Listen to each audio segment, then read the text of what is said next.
Hey guys, Sonyx here. I hope you're currently having an amazing day. Welcome to the Complete Beginner's Guide for Apex Legends Season 23. My name is Sonyx, I am a top 500 Valk main, and I've been playing this game for years, so I want to show you everything that I've learned through these past years so you don't have to scroll through different videos, through countless forums. Just watch this video, and I'm going to teach you everything you need to know about legends, weapons, combinations, accessories, backpack management, maps, rotations, settings, and literally everything that you need to know to become the best player that you can be. So I want to introduce you to the legends first, because the legends are essentially the backbone of this game. Apex Legends consists of 5 different classes. So we have the Assault class, the Skirmisher class, the Controller class, Support class, and the Recon class.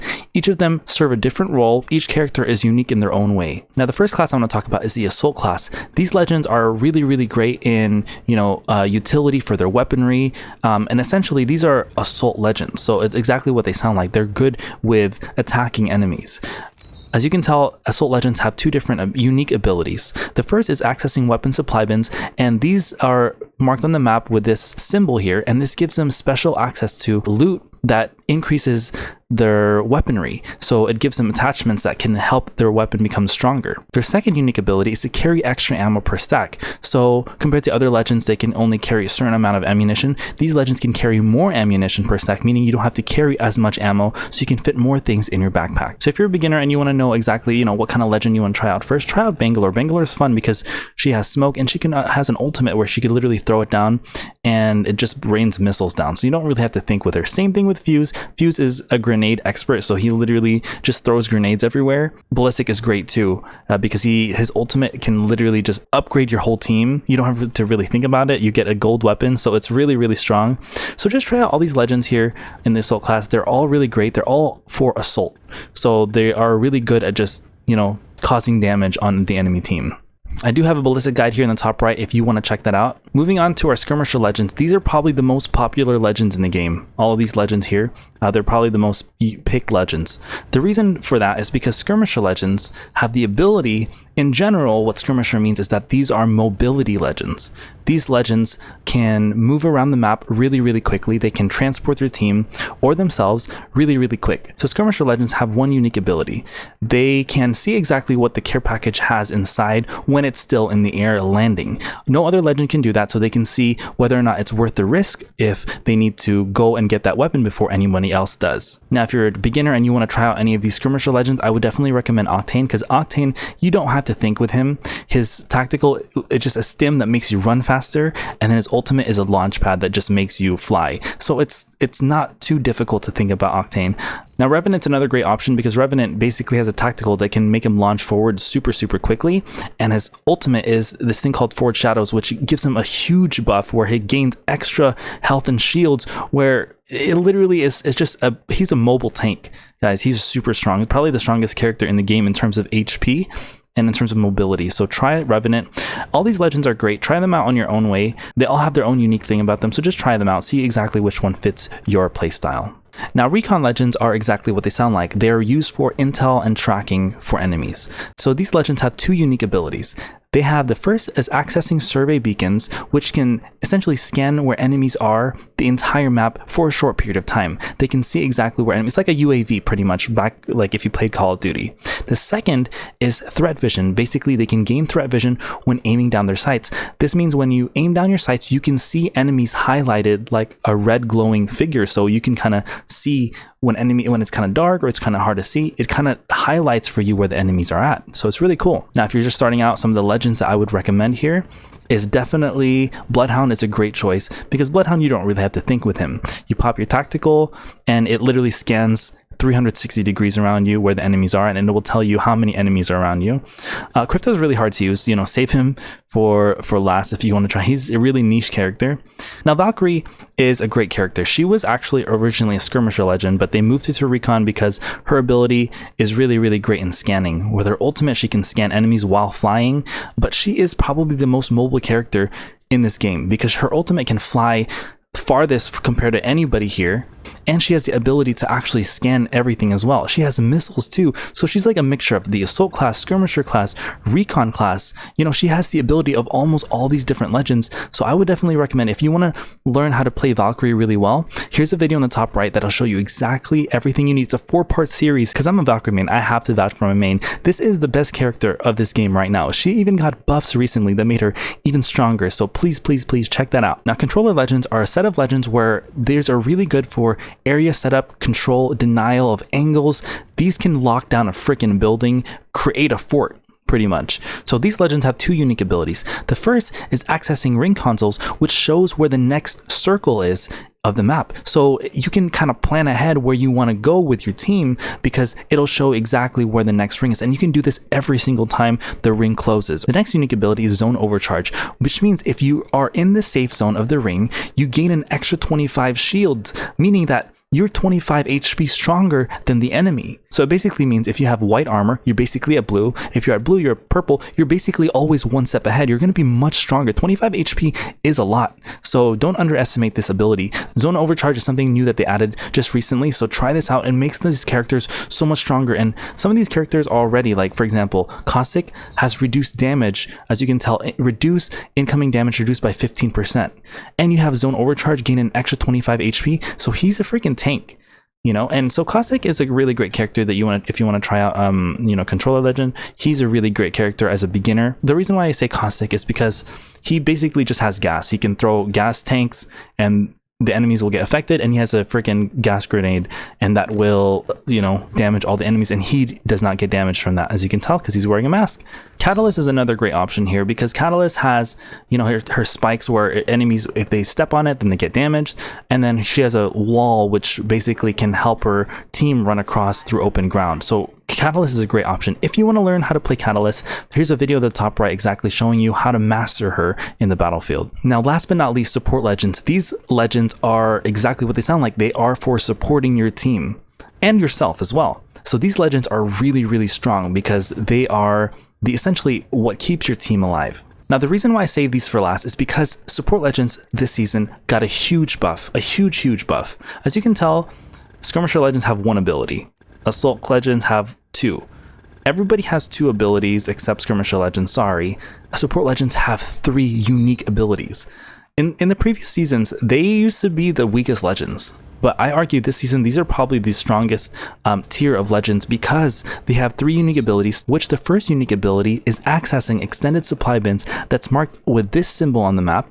And these legends can get special loot like batteries, heals. They can even get survival items like heat shield. And I'll talk about all that later. Well, you'll see exactly what that looks like. But they can get things that can help their team survive, essentially. Now, the second unique ability is Heal Expert. This basically means you can move at full speed while healing. If you play any other legend, you'll notice that while healing, you're going to feel like a freaking turtle. You cannot move. Like, it feels so slow. So this is an insane ability because it keeps your momentum, your velocity the same.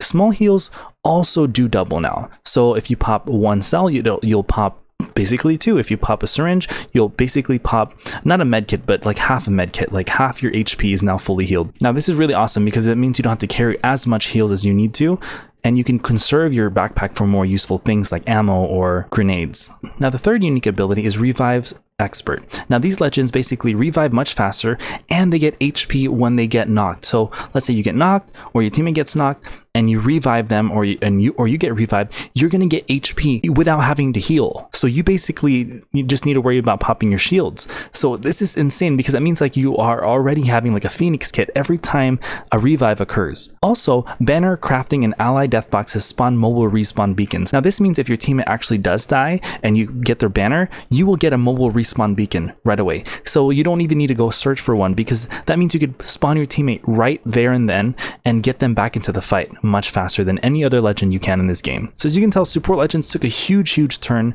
in this season. So try them out because these legends are really strong now. I'm glad that Respawn gave them the love that they deserve because these legends have been, unfortunately underwhelming the past few seasons. So try these out. If you are a beginner, the best legend right now is Lifeline. Sorry, but Lifeline is the best legend. She has mobility, She's similar to Valkyrie. She can pretty much do it all. She has mobility, she has support, she has, she can heal her team. Lifeline right now, because Lifeline got a huge rework, try Lifeline out. Now, if you really want to get good with Lifeline, I have a guide for you here in the top right. Please check this out. I put so much time and effort into this, and Lifeline right now is probably one of the strongest legends in the game. Another great legend is Gibraltar. You can't go wrong with Gibraltar. He has a freaking dome of protection where nothing can shoot through it, and his ultimate has this thing where you literally throw down defensive bombardment and it calls out a mortar strike, and it's really cool. So you can't go wrong with that. Now, Loba's another great character because Loba can support her team in a different way other than heals. She can use her Black Market Boutique, which is her ultimate, which can get anything within the vicinity. Like you'll see on the map is like a circle, and you can get anything that you want. Two things. Her tactical is really cool too, is because it's like a ring that you could throw and you could basically teleport to that location. So she has mobility in that sense. All these different legends are really cool, so try them out, see which one works for you, but try out some of these legends that I've talked about today in the Assault, Skirmisher, Controller, Support, and Recon class. So what I would recommend is to come to the firing range and just try out all these different legends. Try out some of the recommendations I talked about earlier.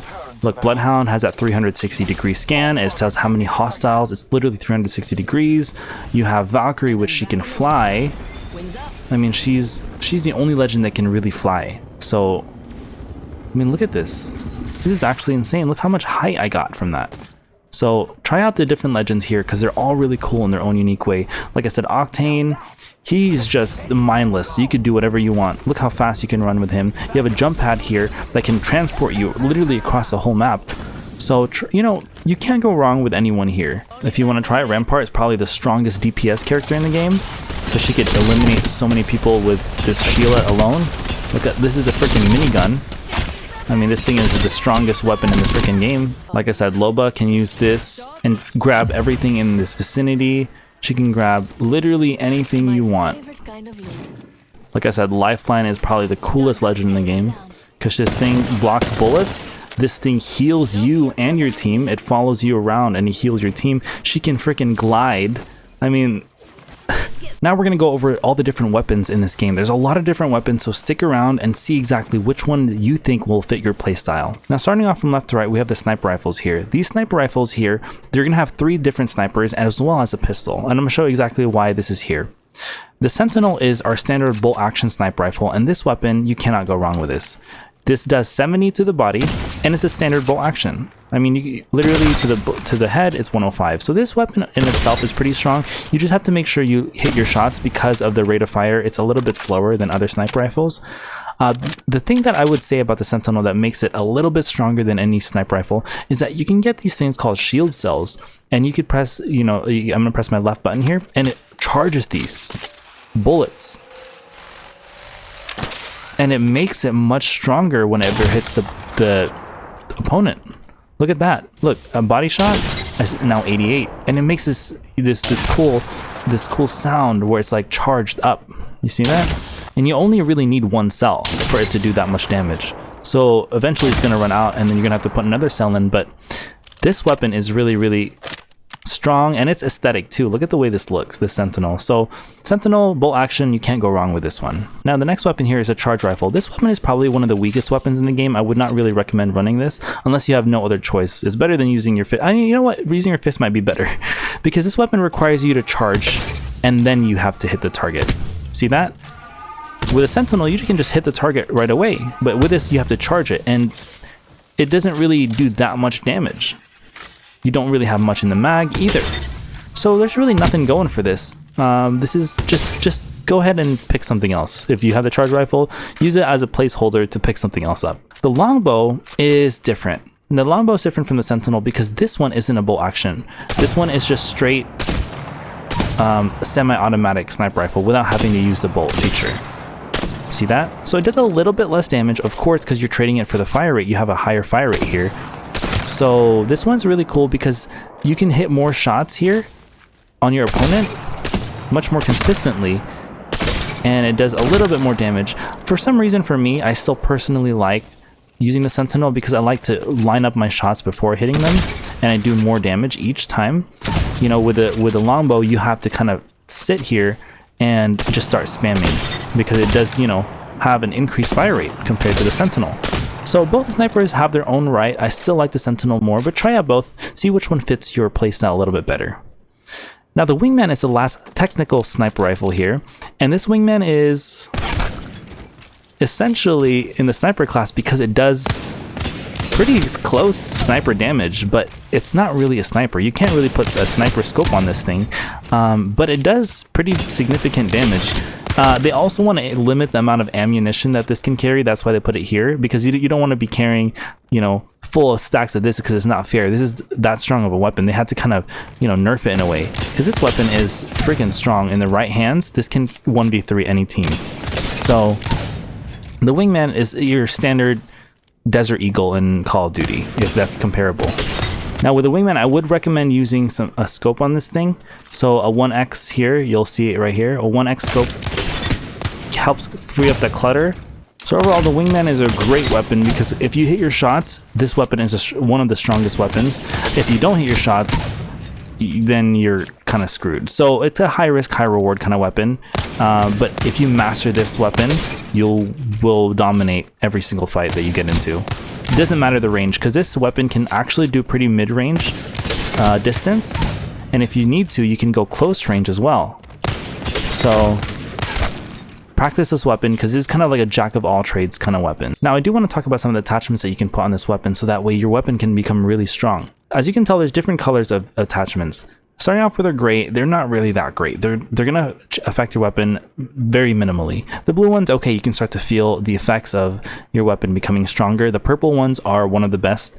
Obviously, the best is a legendary, but this is limited. You know, not every weapon's gonna have a legendary attachment. So purple / gold is your go-to. Okay, you want to make sure you find these.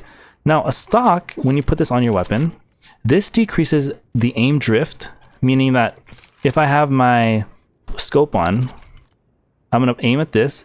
As you can tell, my weapon starts drifting. I'm not even moving my controller. See how it's drifting? I'm trying to aim at that dot. It's drifting, right? As well as when I reload, it takes a while. Now, if I put this on, I aim at that, I'm drifting a lot less. You see that? My gun stays more stable. As well as when I shoot my weapon and I reload, it's much faster. So that's what a stock does. It increases the handling, it increases the reload speed, and it increases that, you know, it decreases that drift, so that way you can stay on top of your target. The magazines here with a Sentinel, they're all going to increase the ammo count pretty much by 1. As you can tell here, I got 5 with that one, I got 6 with this one, I have 7 with this. And then with the gold, I still keep the 7, but the difference is that when I put the weapon away, it's gonna reload in the bottom right without me having to reload itself. It's gonna reload in the back end. See that? It says reload in the bottom right, reloaded. I'm literally back to having the weapon without having to actually physically reload. It'll reload itself if you just let it, you know, sit. You don't even have to put it in your backpack. You can just keep your gun out, but it will reload itself. Now you have it. So you have a 6x scope for sniper rifles. This is it just basically keeps it at 6x zoom. 4 to 8, you have 4 times, and it goes to 8 times. And then your 4 to 10, now that goes, it highlights them red. See the difference there? And then you can go to 10 times. So it's not really that recommended to have this too much. It's too strong. Now, as you can tell, there's one more hop up here I can put. This is special for certain weapons. Now, the special thing that we can use is called Boosted Loader, and it's a gold attachment. So you know this is going to be good. Now, with Boosted Loader, you see how there's a green little bar there? If I don't have Boosted Loader, it's just going to be gray. You see where my crosshairs are? If I have this Boosted Loader, it's going to be green now. This means when you shoot your weapon enough times, I want to show you what happens. Okay, now it says fast reload, right? And then you see how in the bottom right, my ammo count turns green, you know, 2 more bullets. If I reload, you remember how 7, I had maximum only 7? Watch how it happens here. I have a fast reload, plus I have 9 now. I'm carrying more than what the magazine can hold. So with Boosted Loader, it gives you essentially 2 extra bullets for your magazine if you reload within that green zone right there. Now with the Wingman, same thing. If I reload the weapon, even at 0, because I'm technically in the green zone, I reload, I'm gonna have fast reload, plus I have 8 now. Remember, the maximum I had was 6. So as you can tell, if I try reloading here, it'll go back down to 6. Right? If I reload here, where I'm at the green zone, I can reload, it's fast, and I have 8. So the boosted loader essentially just gives you 2 more bullets for the weapon that you want to use it on. The last weapon that you can use this on is going to be in a shotgun, so I can go ahead and move on to the shotguns right now. The EVA 8, as you can tell, it's kind of like, you know, it's a standard shotgun. And as you can tell, if I reload here, I had 8 bullets in my magazine. And bam, I reload, I have 10, because it gives me that 2 extra. So as you can tell, boosted loader affects these 3 weapons here: the Wingman, the Sentinel, and the EVA 8. The EVA 8 it's a pretty standard, you know, I wouldn't really recommend it all that much. It does a good amount of damage, but it doesn't do anything too crazy to the opponent. I mean, it's a standard shotgun that you can use if you find it, try it out, but it's not really something that I would go for every game. See, it does okay damage. Fire rate's there, you know, because it's an automatic, technically an automatic shotgun if you hold it down, but it's really not all that. So there's definitely better shotguns out here. Now let's try out the Peacekeeper. Now this weapon here is probably one of my favorite weapons in the game, top 3 at least, because this weapon, you see how much damage it does? Look at that, the peak potential where you just have to peek different angles, you know? Look at that. As long as you see the person, all you need is that split-second moment and to do that much damage. Okay, so the Peacekeeper, I mean, honestly, it's probably one of my freaking top 2 now, because it's just such a good weapon. So the Peacekeeper is a lever action shotgun. As you can tell, when I use it, it uses a lever mechanism in the bottom for it to, you know, get the next bullet out for me to fire again. And if you hit all your bullets on the target, it creates this kind of V shield shape, you can tell, right? So if you don't hit the target, all of it, then you're gonna get missed shots and it's not gonna form that full V, see? But if you do hit your shots, then it forms that V, so you know whether you're hitting your shots or not, okay? So try the Peacekeeper out. This is probably one of the best weapons in the game. You can't go wrong with the Peacekeeper. You just have to really make sure your shots are accurate, because you can charge the shots to make it tighter of a spread like that with a choke. You see that? So you can kind of almost long range this thing like a sniper rifle, you see that? So the Peacekeeper has multiple uses. It can go close range, it can go kind of mid range, it can go even long range like this. See that? So the Peacekeeper is just kind of like a jack of all trades. I like, you guys kind of notice, I kind of like things when they're like multi-use, not just one, because if it's like limited to one, then they're kind of like niche situations. You can't really use them all that much. But with a Peacekeeper, like I said, it has some range. You can charge it. It's really not bad at all. Peacekeeper is one of the best weapons in the game. Now the Mastiff is another great weapon. This one doesn't have the ability to charge, but the spread is different. As you can tell with a Mastiff, the spread is kind of like, you know, a horizontal shape. See that? It's just kind of flat. Now this is great because this will do significant damage even if you're not really all that accurate. You see, because it's still kind of like a line shape. You see, like I'm not really that accurate with this, but it still does significant damage because of that pattern. It's a little bit more forgiving than the Peacekeeper, where you have to be perfectly accurate with that. Even with hip firing, same thing. But it can't long range though, because it doesn't have the ability to do that thing the Peacekeeper can do, where you can charge it with a choke. Now the last shotgun is the Mozambique. Now this weapon is, like I said, there's always going to be like one pistol here. So with a Mozambique, this weapon isn't also an automatic. If you hold it down, it can fire automatically. And it does pretty good damage to the body, but it feels underwhelming mostly when you use it. You know, it's really not all that good. And you only have 5 rounds actually. You know, they actually nerfed it here. Didn't even notice that. Has only 5 bullets, you know, in the mag. So the nice thing about the Mozam though is you can dual wield this. So if you grab another Mozam like that, you can technically dual wield. So it's a little bit stronger like that. But it still feels underwhelming in my opinion. It's really not all that great, you know. Sure, like you can, it looks good in the firing range, but when you're in battle, this thing misses a lot of bullets. You know, it doesn't feel as accurate as other shotguns do. So let's talk about some shotgun attachments that can help increase and strengthen your weapon. So other than the boosted loader, which is only devoted to the EVA 8, you have, again, like the stock we said, increases the reload speed, increases handling, we already know that. You also have the ability to put a shotgun bolt. So as you can tell, this is an EVA 8 without a bolt. Not bad, it shoots pretty fast. This is an EVA 8 with a purple bolt. You see that?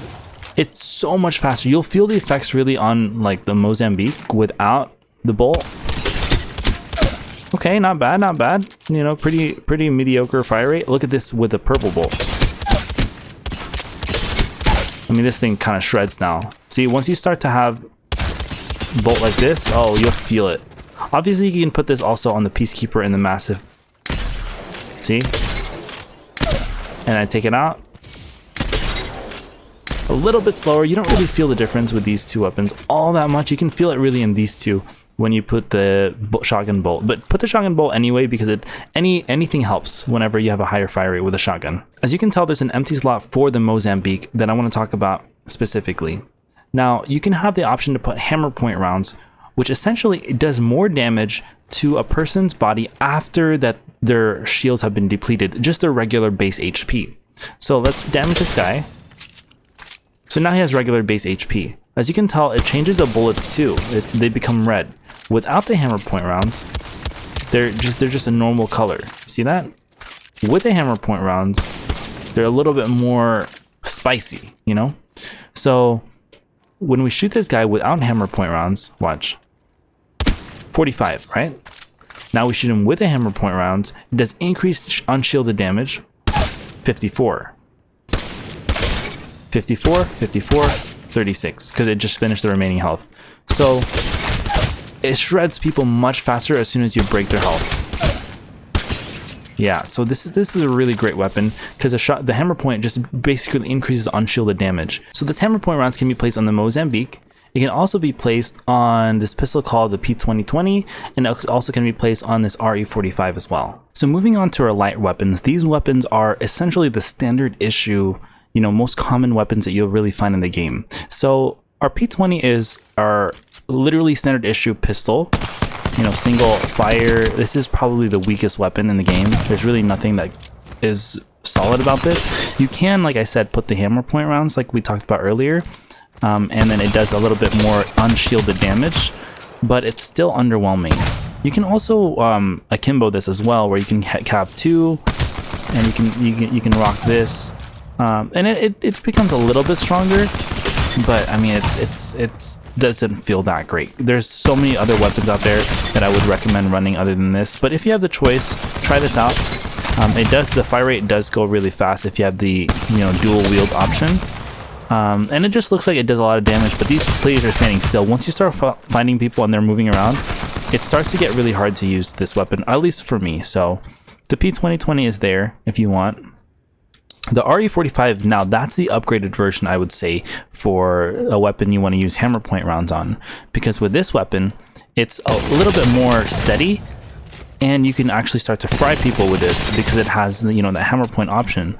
At least with this one, it is a little bit easier to aim because it's not dual wield, and if it's not a single shot fire pistol either. So it has that kind of like SMG, but still a pistol feel. So you have the mobility to move around much faster because this is technically a pistol. So try this one out. This actually used to be a gold weapon, so definitely the RE45 is a really great choice. Now the alternator is our next option here. The alternator used to be really good because it had a special hop up here, but it's not here this season, called the Disruptor rounds, similar to like the Hammerpoint, but it does shield damage. So unfortunately this season it doesn't have that, so the alternator kind of falls a little bit short. It's still pretty good. It's a twin barrel SMG, so the fire rate is a little bit slower, but it's a little bit more accurate. So the recoil control is a little bit easier for this weapon. However, it's not as great as other SMGs out there, because if you have another SMG that has a higher fire rate, it's gonna win when you're up close. The alternator just won't stand the same level. But I mean, it's not a bad choice if you have to carry a weapon as a secondary. The alternator is just okay. It's not that great. The next weapon here, I want to save this R301 for last. So we have the G7 Scout. This is a marksman rifle. It's not a sniper rifle compared to these two. So you can't put like a really long scope on there, like a 6x scope, 4 to 8, because it's not technically a sniper rifle. This is a marksman rifle. You can only have these scopes. So let's talk about some of these scopes here. We have our 2x scope. We have our 2 to 4 scope and our 3x scope. These are more marksman range. So as you can tell, I can put these 2 times, 2 to 4. Personally, this is my favorite. and then our 3x scope. So like in between those two. That one's not bad, right? Our other scopes here while we're here are 1 to 2 times scope. Probably one of my least favorite scopes. It's too much clutter, honestly. It's too just like this circular hollow scope. It's a little too much stuff on the screen. It makes it kind of hard to see people. You'll see why exactly. So like, it's not that bad. Now watch this scope. Oh yeah, you see how much cleaner that is, right? It makes it much easier to hit your shots once you have this scope on. Obviously, you wouldn't want this on a marksman rifle. You'd want this on a closer weapon, like if you're running the RE45. 1x scope is perfect. See that? But with a G7, this is that marksman rifle. Throw on like a 2x, 2 to 4, 3x. You'll not go wrong with any of these three. 2 to 4 is probably my favorite because of just how versatile it is. You can go closer, you can go a little bit further like that. Spitfire. Now this weapon is basically a freaking LMG that will basically never run out of bullets. It has 35 on its by itself without a magazine on there. See that? Now let me show you exactly how powerful these magazines are. Now with a base Spitfire, you have 35 bullets in your magazine without having until you have to reload, right? You throw this on a Spitfire, you're gonna get 40, so an extra 5 bullets. You throw a blue one in there, you're gonna get an extra 5 bullets, 45. You throw a purple one in there, like you guess, it's gonna be 50. Same thing as the gold we talked about earlier. If you have the Spitfire as gold, it's still gonna stay at 50 with the magazine. But like I said, you have it in your, you stow it away, you don't reload it, it'll auto reload itself in the back end. See? Now I'm back at 50, is in the bottom right says reloaded. So that's what the difference between the gold and the purple. But as you can tell, we have another hop up here that we could put on the Spitfire, and this is called a gun shield generator. As you can tell, a gun shield generator will go on any LMG like this, and it kind of generates this, as you see when I aim down my sights, it generates this kind of bluish ring. And I want to show you guys what that looks like here in third person. You see how the gun has this like kind of this bluish thing that basically blocks bullets. It can eat bullets for you until it breaks, obviously, and it'll reset again, and then it basically blocks bullets. So it's really, really strong. You see that? So the Spitfire this is kind of one of those weapons that obviously never runs out of bullets, and it has this gun shield generator. So this is a tanky weapon. You want to carry this one if if you really want to put in some damage. Try the Spitfire out. Because this weapon, you can't really go wrong with it. Now this is the R301. This is essentially the best weapon in the game. I'm sorry, this is, obviously there are legendary weapons we'll talk about, but this, you have to pick up this weapon because this is honestly the most standard issue, best weapon, quintessential weapon of Apex Legends. Okay, let me show you just how powerful it is with just a scope. Okay, I'm gonna take everything out. Okay. You see that? This is a laser beam of a weapon. Like, I don't even have anything except but a scope on this thing. This thing is frying hard. Obviously, you need to hit your shots. It's not like it'll just do the work for you, but in a way, it kind of does. Because this weapon has almost no recoil in it. Look, let me show you what the recoil pattern looks like. It just goes up. So all you're doing is just holding down and counteracting that recoil, and it starts to shred people like super fast. So like, try this weapon out because the R301 is just that standard AR, an assault rifle. You literally cannot go wrong. That is without attachments. Imagine you throw a purple magazine. You have the stock here, which decreases the reload time and increases the handling, and then you throw this on that weapon. Now, you think this is great, right? This already looks like freaking insane, right? Well, the R3 has a special attachment, like some weapons do, here, which is called a barrel stabilizer. Now, the barrel stabilizer itself decreases recoil too. So you throw this on an R3, I'm not even really holding my stick down. I'm barely even touching my stick. Look at how insane this is. Like, this thing becomes a laser beam of a weapon. You could throw this on the G7, on the Spitfire as well. This thing is is an absolute machine. There's a guy over there, watch. And that's far, but the R3 is able to do that. Close range, R3 is able to hip fire close range. Sometimes I carry the R3 like a freaking SMG, you know, and it's still able to fry and shred people. This is why the R301. Sorry if I'm hyping it up a little too much, but it's just one of the best weapons. So if you're a beginner, you want to try to learn how to use weapons, try the R3 because it's best standard issue AR that just the best weapon in the game. I'm sorry. Moving on to our heavy weapons, we have a great selection. This is kind of like the sisters, the siblings almost to the light weapons. It kind of mirrors them, but in a different way. They have their own unique things about them. The flatline is kind of mirrors the R301. The difference with the flatline, it doesn't have the option to have barrel stabilizer on there. So this is like this is more damage based. As you can tell, it does 18 to the body. And then with the R3, it does less to the body. Let me show you that. 13. So the flatline does more damage, but slower rate of fire. R3, higher rate of fire, less damage. So at the end of the day, they almost do the same thing. The flatline has a little bit less range, but both of them are really great options. So the flatline, as you can tell, once you start to maximize, you know, your recoil control, this thing becomes a freaking monster. Like, it's not even funny. This is one of the best weapons in the game right here as well. Okay, so the flatline is a great option. It's like mid-range to close range. So once you start getting longer range like that, it's hard. You know, you can, as you can tell, but it's a little bit, I can't shoot this guy just as well as I did with my R3. If I throw a 2 to 4 scope on there, see how it starts to become a little bit hard. I can control it because there is ways to control recoil, and I'll talk about that later once I talk about aim, but flatline is a great option as well.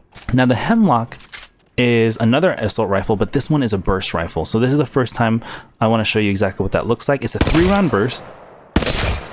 So this one's okay. You know, the versatility it has, it's not bad because the thing with this, you can actually change the rate of fire where you can make it single like this, and you could really long range with this, where it's almost like a G7. Like it almost becomes a marksman rifle. See that?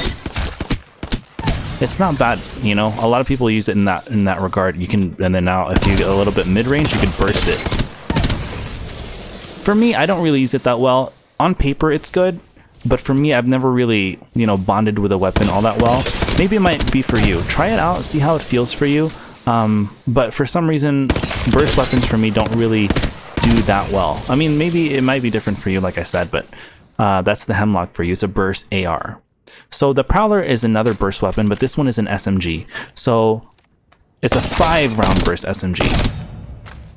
Now the thing about the Prowler that kind of, it's not a long range weapon, obviously, because it's an SMG, submachine gun.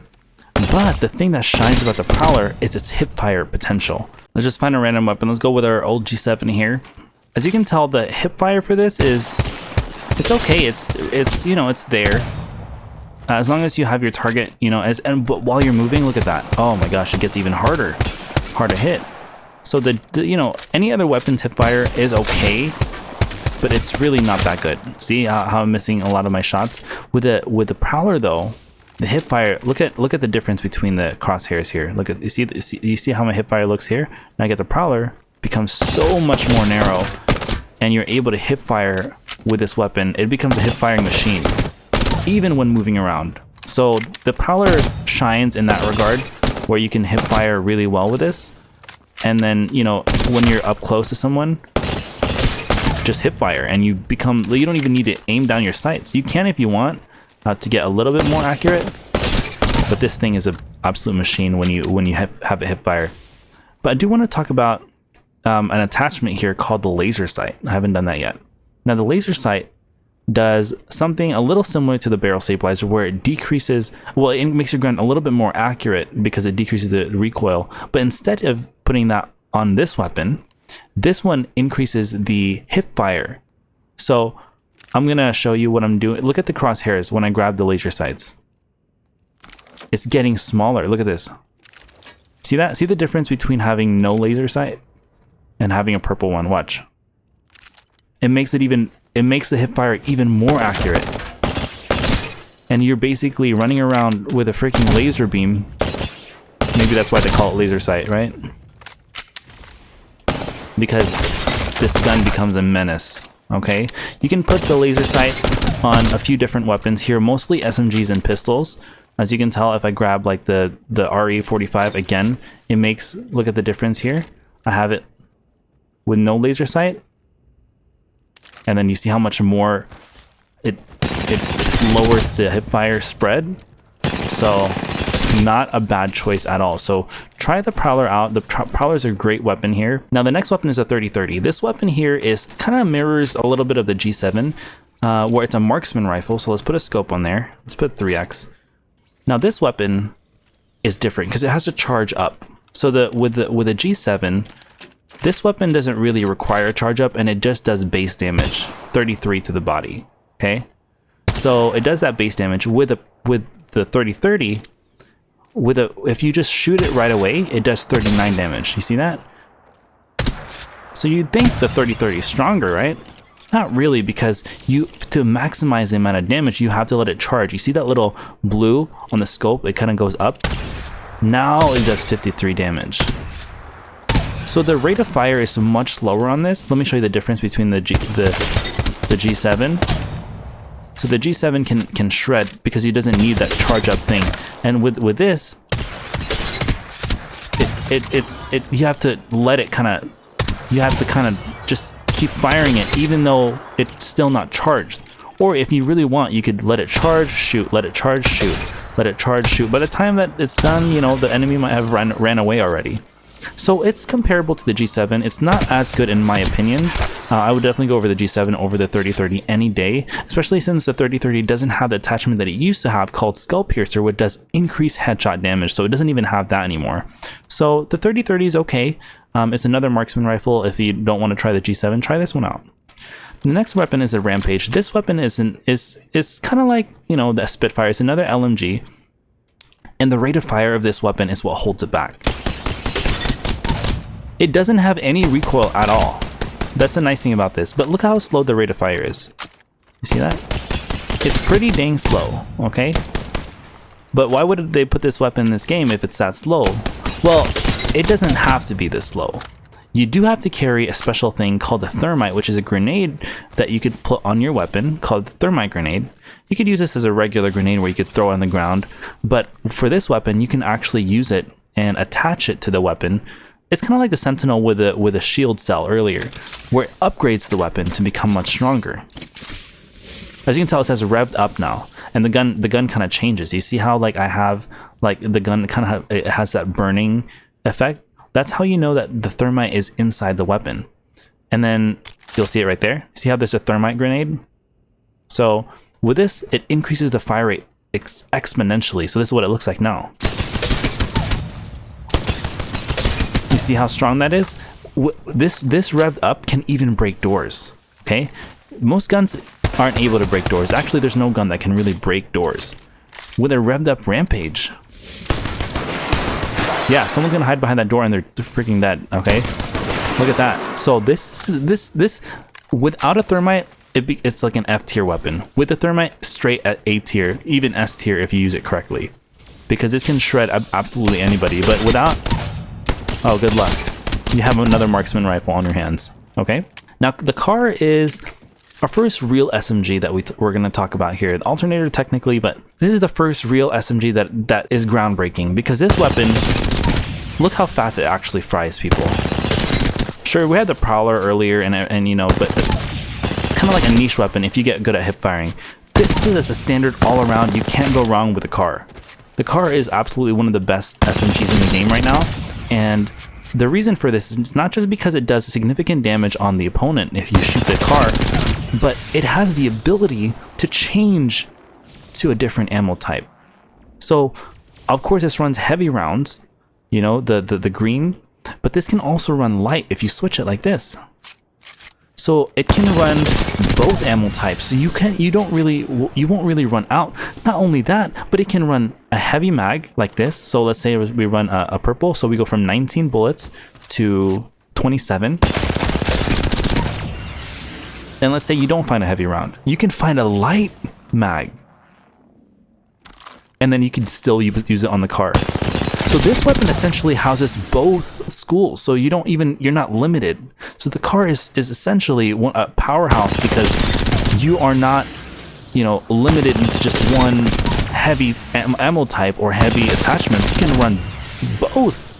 So, and the fact that it shreds so quickly on the enemies, this is, if you don't run the car in at least like a few of your games, you are not really doing this weapon justice. Try this weapon out this is a good secondary if you need a close range weapon. The car is absolutely a menace in the battlefield. Now moving on to our energy rounds, these weapons are a little bit unique in their own way. Each one of these weapons have their own special trait about them, that's hence the energy ammo. And with energy ammo, you can't carry as much per stack. As you can tell with light, I can carry 72 per stack. With energy, I can only carry 54. The reason is because these weapons they have a unique little, thing about them. They're special in their own way. So let's talk about the devotion first. Now the devotion is a weapon that it's not really all that great. I'm just going to be honest with you. It used to be on the care package, so it used to be really strong, but now you have to charge it. You see how it has a spin up time and you have to kind of charge it in order for it to even get its maximum, its maximum effect. And the fact that its recoil is so high. Look, let me not hold the weapon down. Oh my gosh, absolutely hard recoil to control as well. So I cannot really long range this as well if I wanted to. See, I missed all my shots in that guy. So it's more of a close range weapon. And it takes a while for you to, by the time you're done with getting your spin up time, like here, someone with a car has already fried you. See the difference there? Like if I'm trying to close range this, someone with a car, bam, you're dead, because there's no spin up time for like weapons like the car or the Prowler or any SMG. So the devotion is cool. You can, however, put the gun shield generator on there, like similar to what we did with the Spitfire. So it does help, in that regard, so it gives you a little bit more cover, but you can't put anything else that helps with a spin up time. You used to be able to put this thing called a turbocharger to decrease that spin up time, but since it doesn't even have that option anymore and it just has this gun shield generator, it's not that great of a weapon. I'm sorry, it's not, maybe there are people out there that can use this, but it's a very niche weapon and it's not something that I would recommend for beginners to really try. Now the L-Star is different because the L-Star, this weapon is an LMG as well, light machine gun. Now this weapon actually is really good, okay? Because this weapon, you see how it says infinity there in the bottom? When you're in game, it'll actually show you the ammunition, how much you have. That's a cool little trick. If you're in the firing range and you want to just basically have unlimited ammo, go on the customized range and press infinite ammo reloads, turn that on. You don't have to keep picking up ammo, but then if you're in the range and you just want to shoot and you don't have to worry about ammo, press infinite ammo reloads on, and then you'll basically have that option to have unlimited. Right now I'm gonna turn it off so I can show you exactly what the L-Star does. So when you're in game, it's just gonna keep, you notice it doesn't say reload, or it doesn't show like how much I have in the mag. Like compared to the car, I have 27 bullets. Yeah, like Lifeline's even telling me I need to get more ammo. I need to shoot and I need to reload, and I get, it's just like a standard weapon. For the L-Star, you notice it doesn't have that option. The reason is because this weapon technically doesn't have to reload. You look at the bar here where it says 314 on the weapon itself. You see it? You see how there's a bar that goes up, the blue bar? Once you overheat this thing and it reaches to the very top, you have to reload. Okay? You have to reload. So that's why, and when you aim down your sights, same thing, you'll see a bar right there. See the bar right below my sights? Once you hit that, you have to reload once you overheat. But if you play it smartly, you can stop it from reloading and just let it cool back down. So this guy spawns in, you shoot him, he's dead, let it cool down. You don't have to ever reload this thing if you time it right. And it's really not hard to time, you just make sure you don't keep shooting it. The L-Star is great because close range, this weapon shreds. Per bullet, this thing does 18 to the body, to the head, 23. So it shreds people like no one's business. So like close range, yeah, it'll fry. And the nice thing about this is you can have the gun shield generator on there as well.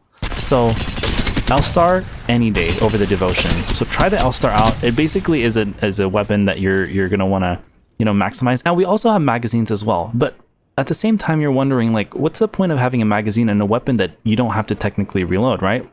Well, the difference is that I want you to see the bar in the bottom. You see how it goes back down after I stop shooting, it cools off? Well, with a magazine, this helps it cool down much faster. Watch this. See how it cools off so much quicker? Let me go like a little further. You see how like quick that is?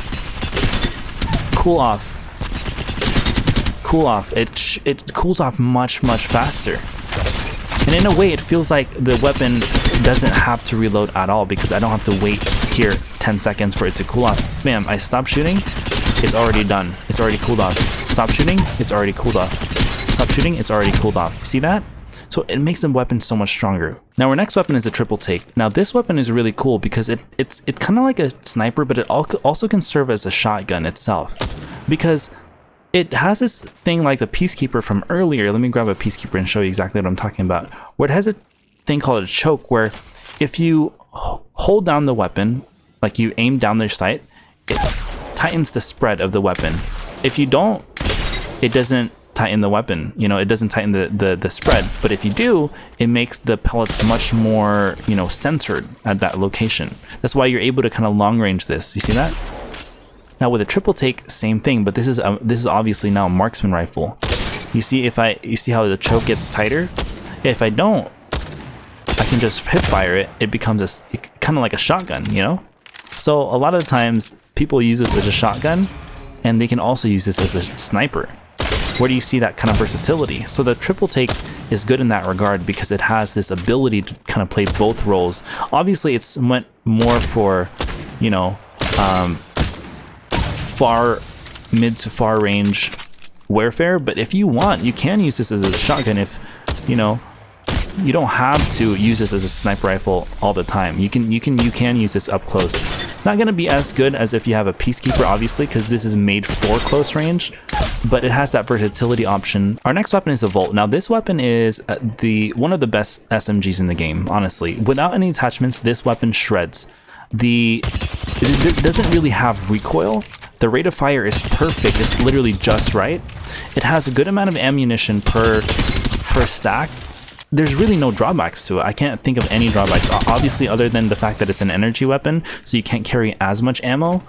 But guys, this thing is an absolute machine. If you're the Volt, A tier / S tier easily. The hipfire in itself too, it's not bad, you know. This weapon is kind of like the R3, where it's like perfect all around. You can't go wrong with this weapon if you're trying to close range. It's just there. And if you want, you can even mid-range the Volt as well, because the accuracy of this is not bad at all. You can even put a 2x scope on there. You see that? You see how, you know, this can mid-range too? Obviously not as good as if you have a standard AR, but it has versatility. That's what I like. I notice I like if a weapon has or something has multiple things about it, that it can do different things. I like that because you're not locked down to just one thing. So the Volt is a great option for an SMG if you guys want to try that out. Now the Nemesis is the next weapon here, and this weapon is an assault rifle, but it's unique because this weapon, let me show you what the fire rate looks like. It's kind of slow, right? It's a burst weapon that shoots 5 bullets each, or 4 bullets, and it's slow. It's a little bit slow, but you see there's a bar in the bottom right. It's like a blue bar, and every time you shoot the weapon, that blue bar goes up. Now, the reason that it does this is because the more that you shoot the weapon, the higher the fire rate will be. So when you start off, obviously it's slow, but you see how that bar, I'm gonna go ahead and shoot it more, and it says 100. The fire rate is now a lot faster, obviously, than a regular Nemesis. So let me show you what a regular Nemesis looks like. Fast Nemesis. Regular Nemesis. Fast Nemesis. This is a machine that shreds. So this is like the whole upgraded version than the Devo, because the Devotion, you don't really want to use that because it has that startup time. The Nemesis has that startup time, but it retains its rate of fire even when you stop shooting it, because that bar stays up there for a few seconds even when you stop firing the weapon. You don't have to restart your slow fire rate. It retains it if you just keep shooting your weapon. And basically, it's an automatic. You could hold down your, you know, your fire button, and then, yeah. I mean, it's technically a burst, but it doesn't feel like it when it's maxed out like that. And look at this, guys. Come on, look at how awesome this weapon looks with the electricity on there. So good. This thing is scary, almost. Wow, the graphics in this game is insane, huh? Apex is way ahead of its time. Now this is the final set of weapons here. This is the legendary weapons. And these weapons are, you know, the red tier weapons, basically meaning that these are really, really strong. And these weapons don't spawn on the ground like these weapons do. These weapons spawn in care packages, or right now there's a game mode where they spawn in like little purple relic things. But in general, in most games, these spawn in care packages. So starting off with the first weapon, we have the R99. This weapon, if you think the car is good, oh my gosh, the R99 shreds, absolutely shreds people. This is I think this might be the highest rate of fire weapon in the game. If you know, correct me if I'm wrong. But the fire rate of this is so quick. Obviously, it's gonna you have to be accurate, because if you don't, before you know it, in a blink of an eye, you've shot all the bullets from your weapon. But this thing is a freaking monster. This thing fries so quick. You know, the car is just right up there, but I would say this is slightly above the edge, obviously, because it's a red tier weapon. So this is going to be significantly better. But try this weapon out. If you get this from the care package, keep it. Don't let anyone else take it, because you don't want to be fighting against this weapon. The R99 is one of the best SMGs in the game. Now the next weapon is the Havoc. Now the Havoc is a weapon where it used to be a ground weapon, so recently it just got in the care package. And this weapon does significant damage to the body, 19. See that? To the head, 26. And the only thing that holds it back is its range. It can't really, it's kind of like the Devo, it can't really range all that well. You can practice recoil control with it, which is why it has a special hop up here called Select Fire Receiver. And this means if you switch it on, I press left on my controller, you now can use it like a charge rifle, but much faster. The fire rate is much faster for this. You see that? Oh my gosh. So this used to be a hop up back in the old seasons, and they brought it back because the Havoc used to have turbocharger, which decreases, you know, the fire rate, but you don't even really need that because it already has built-in turbocharger. It doesn't show on here, but you can tell there's no startup time with this like the Devotion does. And the fact that you can long range with this, like a sniper rifle, makes the Havoc a multi-use weapon now. It has versatility. It can long range, it can close range. It can, once you're ready, you switch it back to close range, bam, start frying. If you're against somebody and they have a Havoc on you and they just start, like, you're pretty much guaranteed dead, because the Havoc's time to kill is really quick. The fact that it does so much damage and it has a pretty moderate rate of fire, and the fact that it can long range like that, makes this one of the best weapons right now for the at least for the care package weapons. The next weapon is a bowcheck bow. Now this is a very unique weapon because it's a bow. It's not actually a gun. So this is, if you like marksman rifles, you might like this one because it has the ability to, you know, kind of long range people like that. See. But for me, whenever I use this weapon, it kind of feels underwhelming.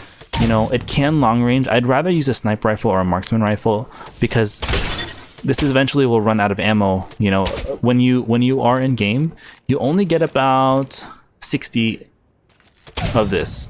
So it's going to run out pretty quick.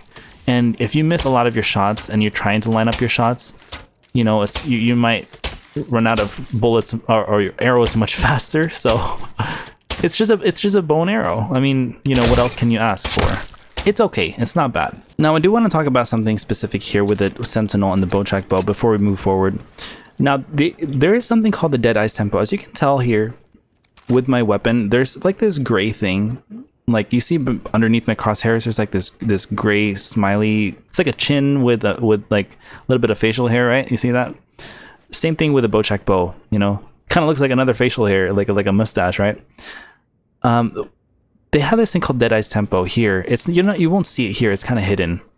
But whenever you shoot the weapon, you have the chance to shoot it again faster. See how the fire rate increases? If I shoot the weapon and then I don't shoot anymore, I let that blue run out, I'm gonna go get the same fire rate I did before if I don't shoot. But then if that blue pops up and I keep shooting, the rate of fire stays really fast. You see how much faster the rate of fire is? Same thing with the bowcheck bow. So if I just basically shoot this as fast as I can, I'll get that Deadeye's Tempo. You see how now everything's blue? And maximize the fire rate for this. If I for some reason take a delay and then I wait, I'm not gonna get the same fire rate as I would if you see? I wouldn't get the same fire rate as I would if I just kept shooting. If I keep shooting, I'm gonna be able to hit all 3 of those squares to become blue, and I can shoot really, really fast. See that? Super fast. It is a timing thing, you have to get it down, and it's a whole theory behind it, so I don't really want to go over that. But it just basically means the faster you shoot, the faster your fire rate. It rewards you for increasing your fire rate. The next weapon we have is the Kraber. Now this weapon here is technically the strongest per bullet in the game.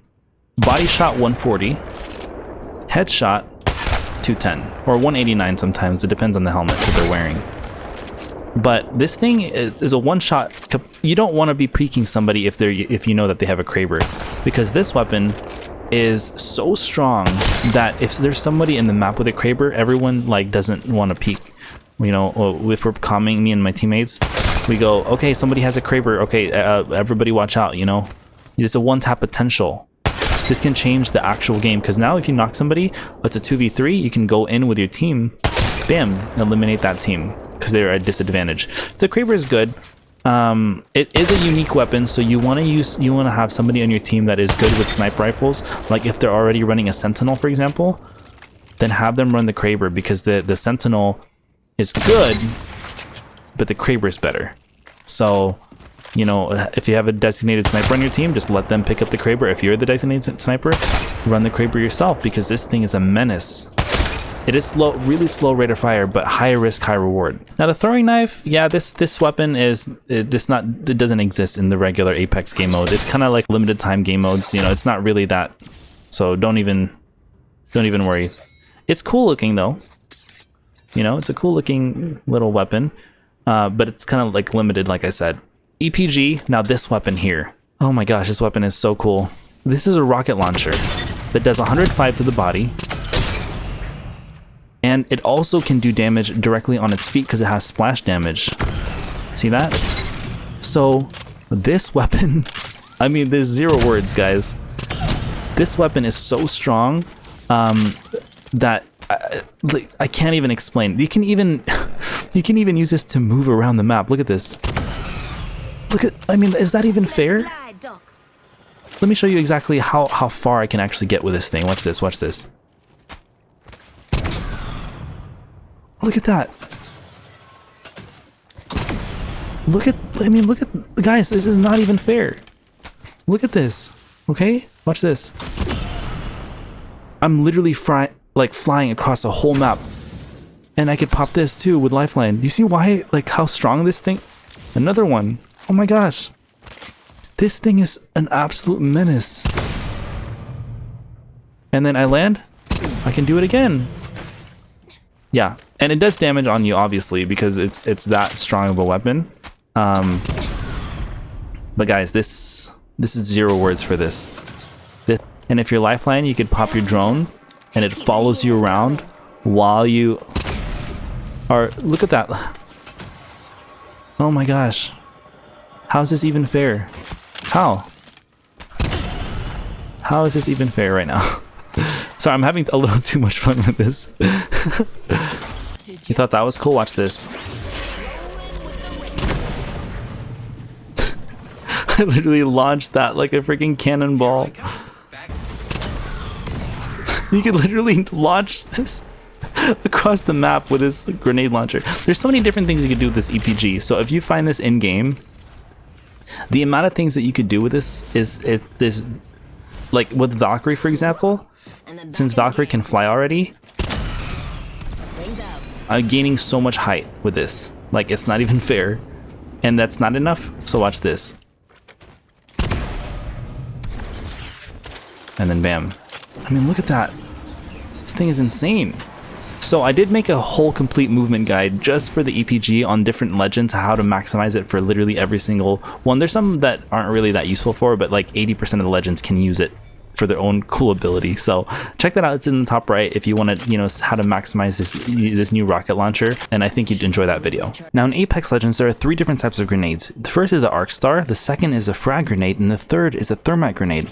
All of these grenades serve a different purpose. Now the thermite grenade is specifically a really cool one because it forms a line that burns over time.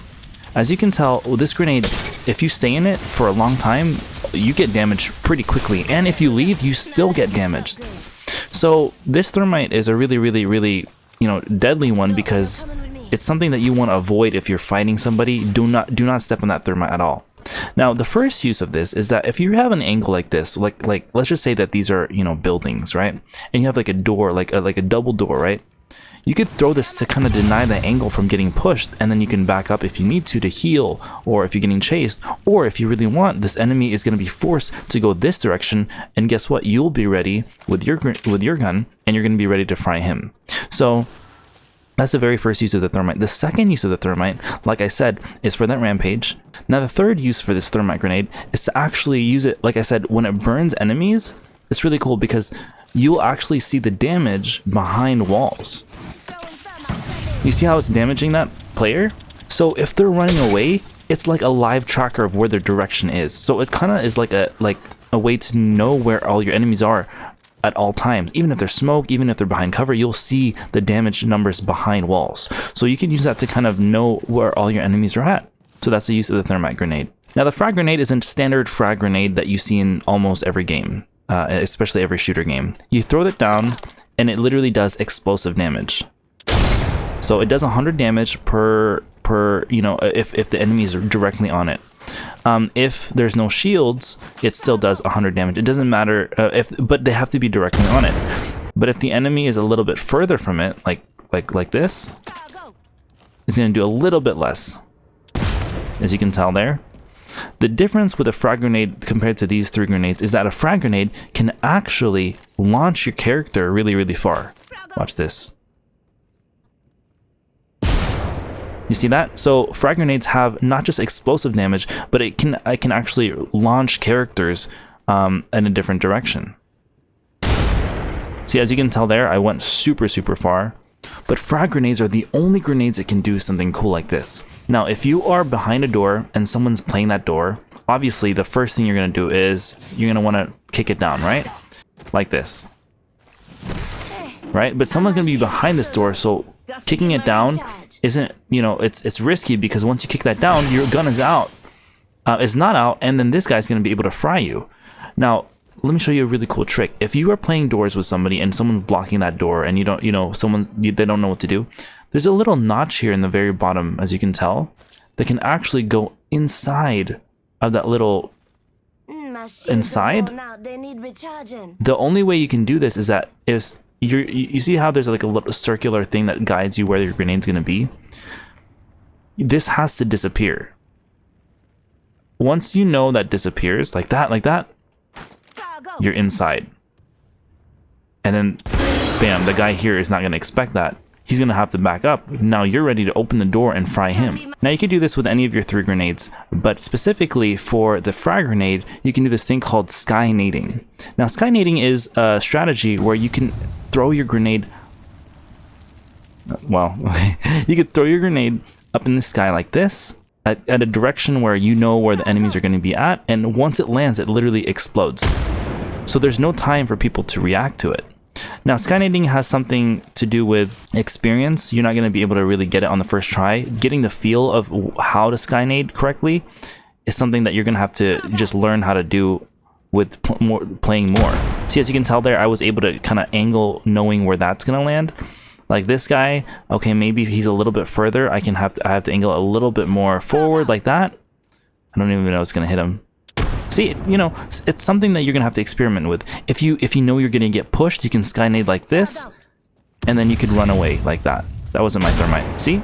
And then it's going to hit the enemy, okay? The last grenade is the Arc Star. This grenade is really, really cool because this has a special ability where it sticks on people. So, oh my gosh, I literally missed because he stood up. Okay, let's do this guy. So it literally, this is not even a joke, guys. What is happening right now? Okay, this guy. Okay, what is going? Okay. There we go. So it's stuck on that guy, and what happens is that it literally stays on him no matter what. So if I get stuck with an Arc Star, it will stay on you no matter what you do. The only other character that can get unstuck is Wraith when she phases, but every other character, when they get stuck, it does a little bit of damage, 10 damage, and then it doesn't matter where you run, you'll still get blown up. So what you want to do with Arc Stars is that you can use them to stick a person, and then they're gonna go back to their teammate because they're frazzled, they're scared, and then you can literally use that strategy to push. Because what happens with an Arc Star stick, or it doesn't even matter if they're stuck or not, but when someone gets damage with an Arc Star and it does the damage, look how slow I get stunned. It's like a flash grenade mixed with it, like an electrical, like EMP kind of thing, and you can't move for a while. See, you slow down and you get damaged. So this is a really cool grenade because it has its specific uses. It's really good for pushes because it does have that stun thing. So try the Arc Star out. It's these three grenades all are really great. They all have their own uses, but they have their own specific niches. Like I told you earlier, I do have a guy that talks about all these three different grenades plus sky nading. So check that out in the top right if you're interested. Now moving on to our survival items, we have 4 different types. As you can tell in your backpack, you have your regular items here. And then you have your backpack, and then your shield, your whatever. On the bottom right here, you have a survival slot that is separate from your regular inventory. So it doesn't matter if your backpack is full of just random stuff. You always have space for a survival item no matter what. Now the first survival item is the evac tower. Now this is a really cool one because this one basically is like a mobile jump tower. Now a regular jump tower, I want to show you exactly what that looks like. It's this really tall structure right here. This one can literally take you from point A to point B in just a few seconds. So you take this and then you fly up, and then you can literally fly to the specific destination that you want to go, like right here. So really cool, right? Now those are stuck in place. Those cannot move. Those are in the map for a specific area only. With mobile jump towers, these are things that you can find, like I said, in bins or, while you're looting. And these ones can transport you across the map as well, but you can carry them in your backpack or in your inventory slot. As you can tell, they're going to be even taller than regular jump towers, and they take you faster as well. They take you faster up, so it's less risky to use these. It's actually like an emergency escape thing, and you fly much higher. As you can tell, I can actually make it up here all the way back here. So mobile jump towers, these are things like game breaking. I will tell you this, and you can carry 3 if you're playing trios, 1 for each person.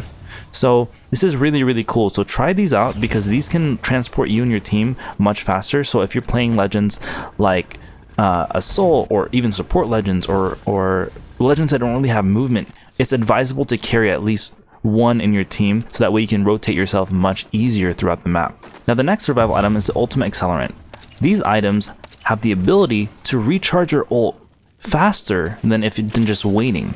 So for example, I'm playing Octane here. I'm going to throw my jump pad right here, and as you can tell, if I use the jump pad, there's a little thing in the bottom that shows the percentage for when my next ultimate is going to be. But if I press it says L1 plus R1, it depends on your specific binds, I can press that and it charges my ultimate faster. As you can tell, look at the bottom, my percentage is going to go from 21 to 57. And I can use another one as well if I have 2, and it can, like, let's say I'm charging my ultimate from this point, I'm going to get my ultimate right there and then. So now I have my jump pad back. So this is really, really cool because this helps you get your ultimate much faster, and you don't even need to use your ultimate accelerant like right now, like basically at 0. You can use it when you're running around the map and you really need your ultimate back and you're like at 50%, you can get it back right there and then. So the ultimate accelerant is really, really cool. So the ultimate accelerant is really cool. It does take 7 seconds to use and it restores 35% of your ultimate energy. Now the next two items aren't in the firing range, they're actually in game itself because they need, you know, the map to actually be useful. It's going to be the heat shield and the mobile respawn beacon. Let me show you that now. Now the heat shield in Apex Legends, there's the white, which is going to be where the safe zone is. This orange is going to be where the ring is, and this does actual damage to you, as you can tell here. Not shield damage, but health HP damage, so it eats away at your health. With a heat shield, it says here, it says it provides damage protection when you're in the zone, in the storm, and it increases the revive speed to 25% when you are inside of this. So you're protected in this zone for a while. Now, the higher level ring it is, let's say the ring is the storm level is really, really high. As you can tell, this round 3 coming up, this is going to break faster. If I step outside the ring, I am going to get damaged.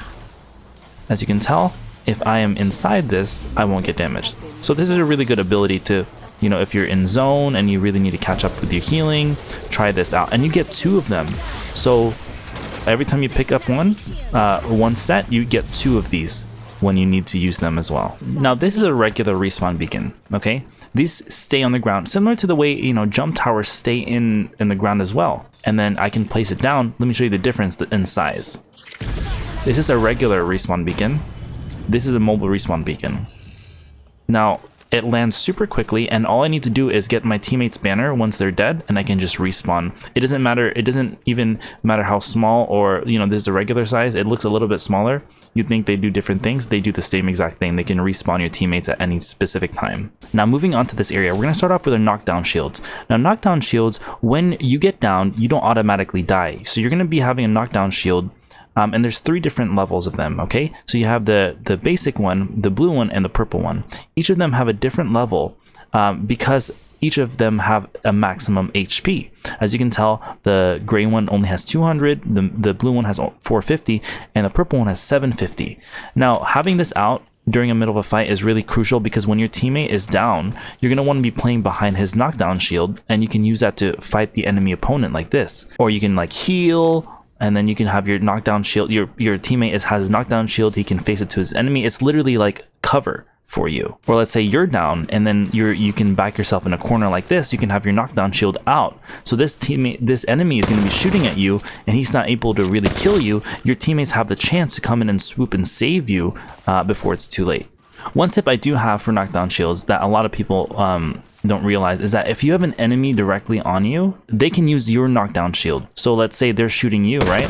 And you have your knockdown shield trying to hold it out. Let's just say it's my knife, it's my knockdown shield, and your teammate is right here trying to shoot the enemy. Put your knockdown shield down. Okay, I see a lot of mistakes happen where they have their knockdown shield out so that the enemy won't thirst them, but your teammate can't shoot the enemy because he's shooting your knockdown shield. So put your knockdown shield so the enemy isn't able to use it.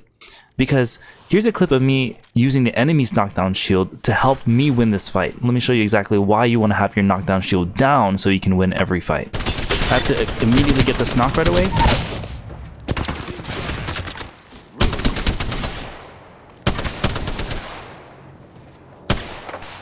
Look, I'll explain after I kill this guy. You kind of have to use the enemy's knockdown shield as cover. You remember like John Wick, where he kind of like uses a body mid-fight? That's kind of what you have to do in situations like that. I was using the enemy as cover, like his down teammate, because he's trying to put down his shield to help his teammate, but it's helping me.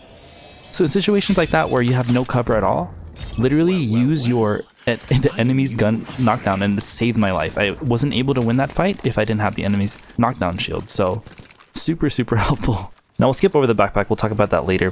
For helmets, these decrease headshot damage. Now, obviously, the higher up you go, the more headshot damage is decreased. So with Apex Legends, like any other game, you do more damage when you shoot the head versus the body. As you can tell, I do 140 damage for the body with a Kraber. Now with a headshot, I do 210. So I do much more damage, and I get rewarded more if I aim for the head. But when they're wearing a helmet that's a higher, you know, a higher level, it does much less damage. Let's say I have a purple helmet, 189, not 210. I can't one-shot them. See the difference there? So helmets make or break your game. See the difference between a purple and a white helmet, or a blue one? I can't just one-shot someone with a Kraber now. It requires 2 shots for a headshot.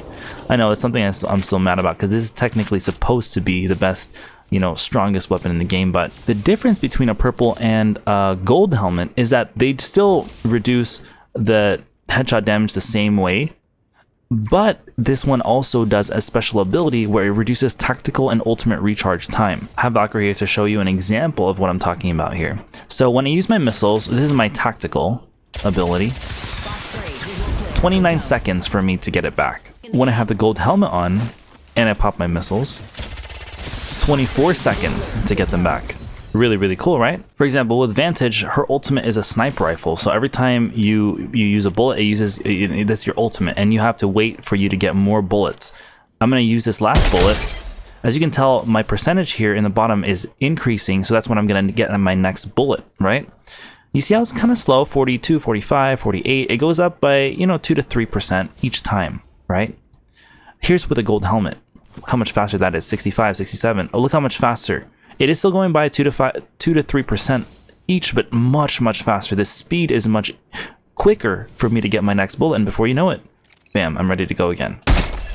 Now moving on, these are our Evo shields. Now this is going to be your bread and butter in the game. This is going to protect you when you are in fights. Okay, these are what these weapons do damage, but you need this to keep you alive, essentially. Now you start off always in the game with a white Evo shield. It takes 50 damage for you to run out of this one, okay? I don't want to say HP because HP is different. HP is the white bar you see here in the bottom left. So that's your health points. This is your shield itself. It takes 50 shield for this to run out for when you start off with a white. And everyone starts off with white. You do more damage, and then you can level your Evo shield up to a blue, which is now 75. As you can tell here, what happened is that when you swap to a different Evo shield, and you're still at a level 1, you're not going to keep this Evo shield, like the higher Evo shield, permanently, because you haven't leveled up yet to a blue Evo shield or even a purple one. It's going to run out. As you can tell, there's a little timer here in the bottom left above that little cell, and that timer is going to run out, and before you know it, I'm going to be back to my baseline. So if I find a strong armor in game and I pick it up, I'm not going to keep that armor for much longer. I'm just going to temporarily use it, and then it runs out. The only way you can level your Evo shield up is if you actually do damage itself. And I'll show you that right now. So as you can tell, blue is 75, white is 50, and then purple is 100, and then red is our last, which is 125 damage. Now, obviously, you want to keep doing more damage, because the more damage you do, the more your Evo shield can increase. So let me show you exactly that. As you can tell, it says 275 more damage until my next Evo shield, 100 more left. And now I have blue, okay?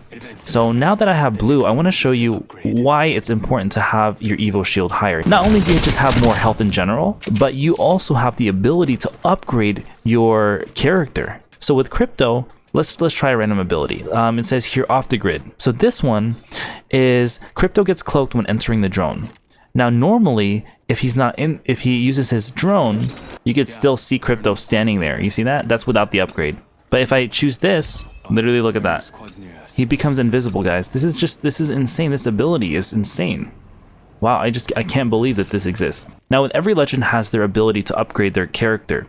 But with certain legends, you feel like you're much stronger when you have your upgrades. As you can tell at blue with this character, Ashe has this ability called 1 minute to live, which basically means that she can reveal enemy positions on the map for 60 seconds. It's literally showing exactly where they are for 1 minute. It's live. So it's like an UAV back in Call of Duty. And then when she gets to purple, let me show you how strong this is. Normally, she has one arc snare, okay? You throw that down, enemies get snared, they can't move around. You normally only get one.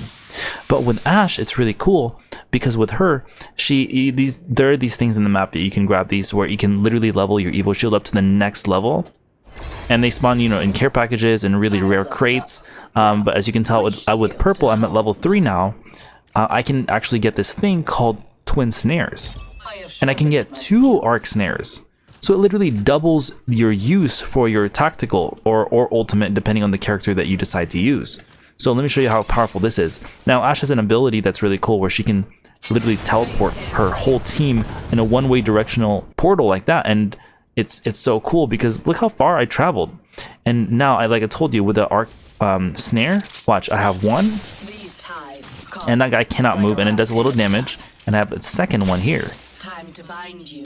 Caught. You see that? And then I can literally have grenades so that the guy can, you know, won't be able to move and he dies. So for you, I'd recommend trying out all the different legends here and then trying out the different upgrades that you can do, so that way you can see which legend you're really gonna customize with, and one that you're really comfortable playing. And before you know it, you can find your main that way. Maybe in the future I'll talk about how to find your main, because that's something that I think a lot of you would like. Now moving on here, we have our heals. Now the heals are a really big important part of this game, because healing is something in Apex Legends that we need to do, because if you win this thing called the HP war, you basically are going to win the fight no matter what. Now as I told you, you have your regular shield here and then you have your HP here, right? I'm going to do more damage to myself so that way you can really see the importance of every single heal. Oh my gosh. Okay. Well, that's what happens when you jump at the same time when a grenade is on you.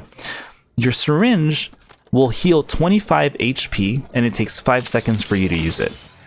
If you are, for example, a legend like any support legend, they can heal twice as fast. So as you can see here with these legends, they can heal twice as fast and they can move around with the same speed. They're not slowed down.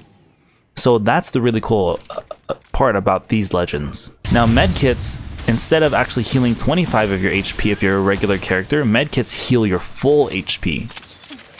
Let me show you that. See how it full heals my entire HP? That's why support legends are on top this season. Look at that. I'm literally moving so fast. Now this is just for HP themselves. For actual shields, you have these on the right. Now these are shield cells. So when you heal one, it takes about 3 seconds. And you get 25 HP, as you can tell in the bottom there. Okay? 25 HP, 25 HP, and then 25 HP. These are batteries. Now these take a little longer for you to use them, but they heal your full health when you use them. So obviously you want to have both in your inventory. You don't want to just have one. As you can tell, I have batteries here that give me the full HP that I need. Okay? Now with Phoenix kits, these take 10 seconds and you're like, why would I ever want to carry these, right? Now these ones are really cool because these ones heal everything. It doesn't matter how absolutely low you are. Let's get ourselves even lower, you know? Let's see how low we can get ourselves, but without actually dying. Okay, like right there. Oh. Okay, okay, like right there. Perfect. So I'm like really close to dying now, right? Now, as you can tell, what you can do is you can pop a Phoenix kit, which takes 10 seconds, but it pops everything. It heals your entire HP, it heals your shields, it heals everything. Now with these heals, you can carry specific stacks. As you can tell with shield cells, you can carry 4 cells in 1 stack. Batteries, you can carry 2 batteries in 1 stack, and then Phoenix kits, you can only carry 1. So it might be wise to carry just one of these because, you know, you're not going to be healing yourself all that much for both. You're probably going to use lighter heals. And then it's, you know, carry multiple batteries, carry multiple cells. I'll show you exactly what I'm talking about with the inventory management here in a little bit. But as you can tell here, healing is probably the most important thing in the game other than actually eliminating your opponent, because without having HP you're not going to be alive to stick around to kill the enemy. You're going to be back in the lobby trying to restart a new game because you didn't heal enough. Healing is underrated, so continue to carry these heals in your inventory and continue staying alive. No. One dead. I'm healing. Heal.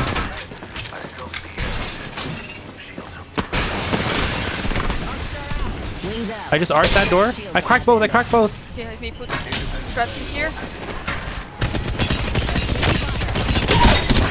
Nice. Here, go back in, go back Are you in. good? I'm good, I'm good. Yeah. Oh, not here.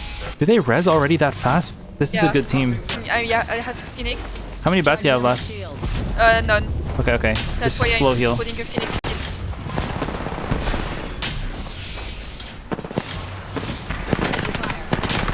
Yeah, come back. Keep healing. I'm burning Oh, no. one right now. I'm gonna try to isolate this Watson. You have to heal. Okay, I isolated the Watson. Nice. Just keep playing that corner. Are you good? I'm good, I'm good. Can you come outside? Pressure me with me?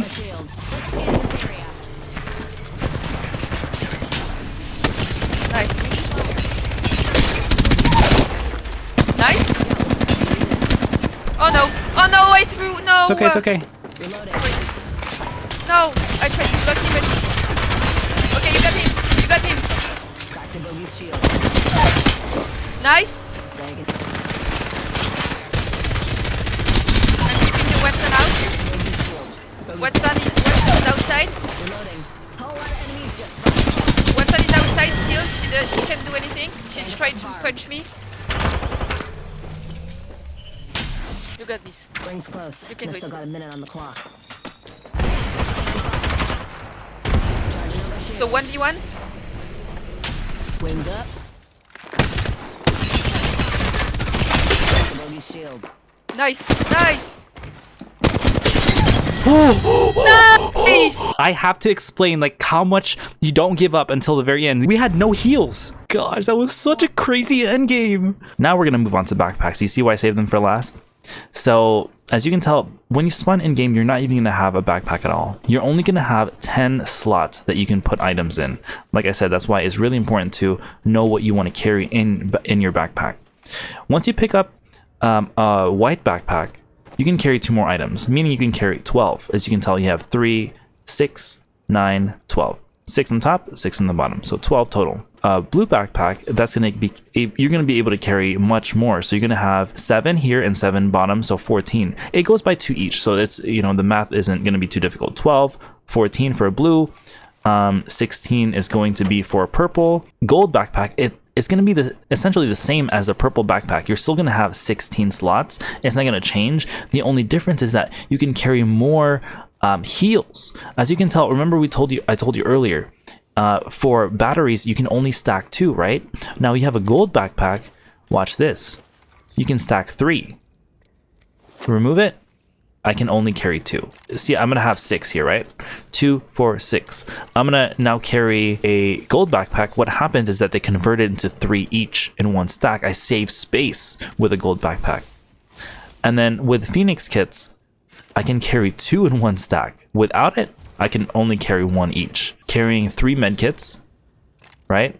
The syringes, you still stay with 4. Cells themselves also 4. It doesn't really do much for them. But these big heals, the fact that you're able to stack these is really, really, really cool. One tip I do have is that if you're playing a legend, like a support legend, for example, all of these legends down here, I think the exception of Gibby, they have the ability to actually carry more batteries per stack, so that you don't really need to have a gold backpack. You can give that to someone else that isn't a support legend. So for example, I'm gonna upgrade Lifeline. So now I can use this ability where I can press 1+ battery stack, and it also shows how many batteries are in each death box. As you can tell there, I have now this ability, and then now I can actually stack batteries without having to need a gold backpack like that, because it still stacks at 3 because of her special perk.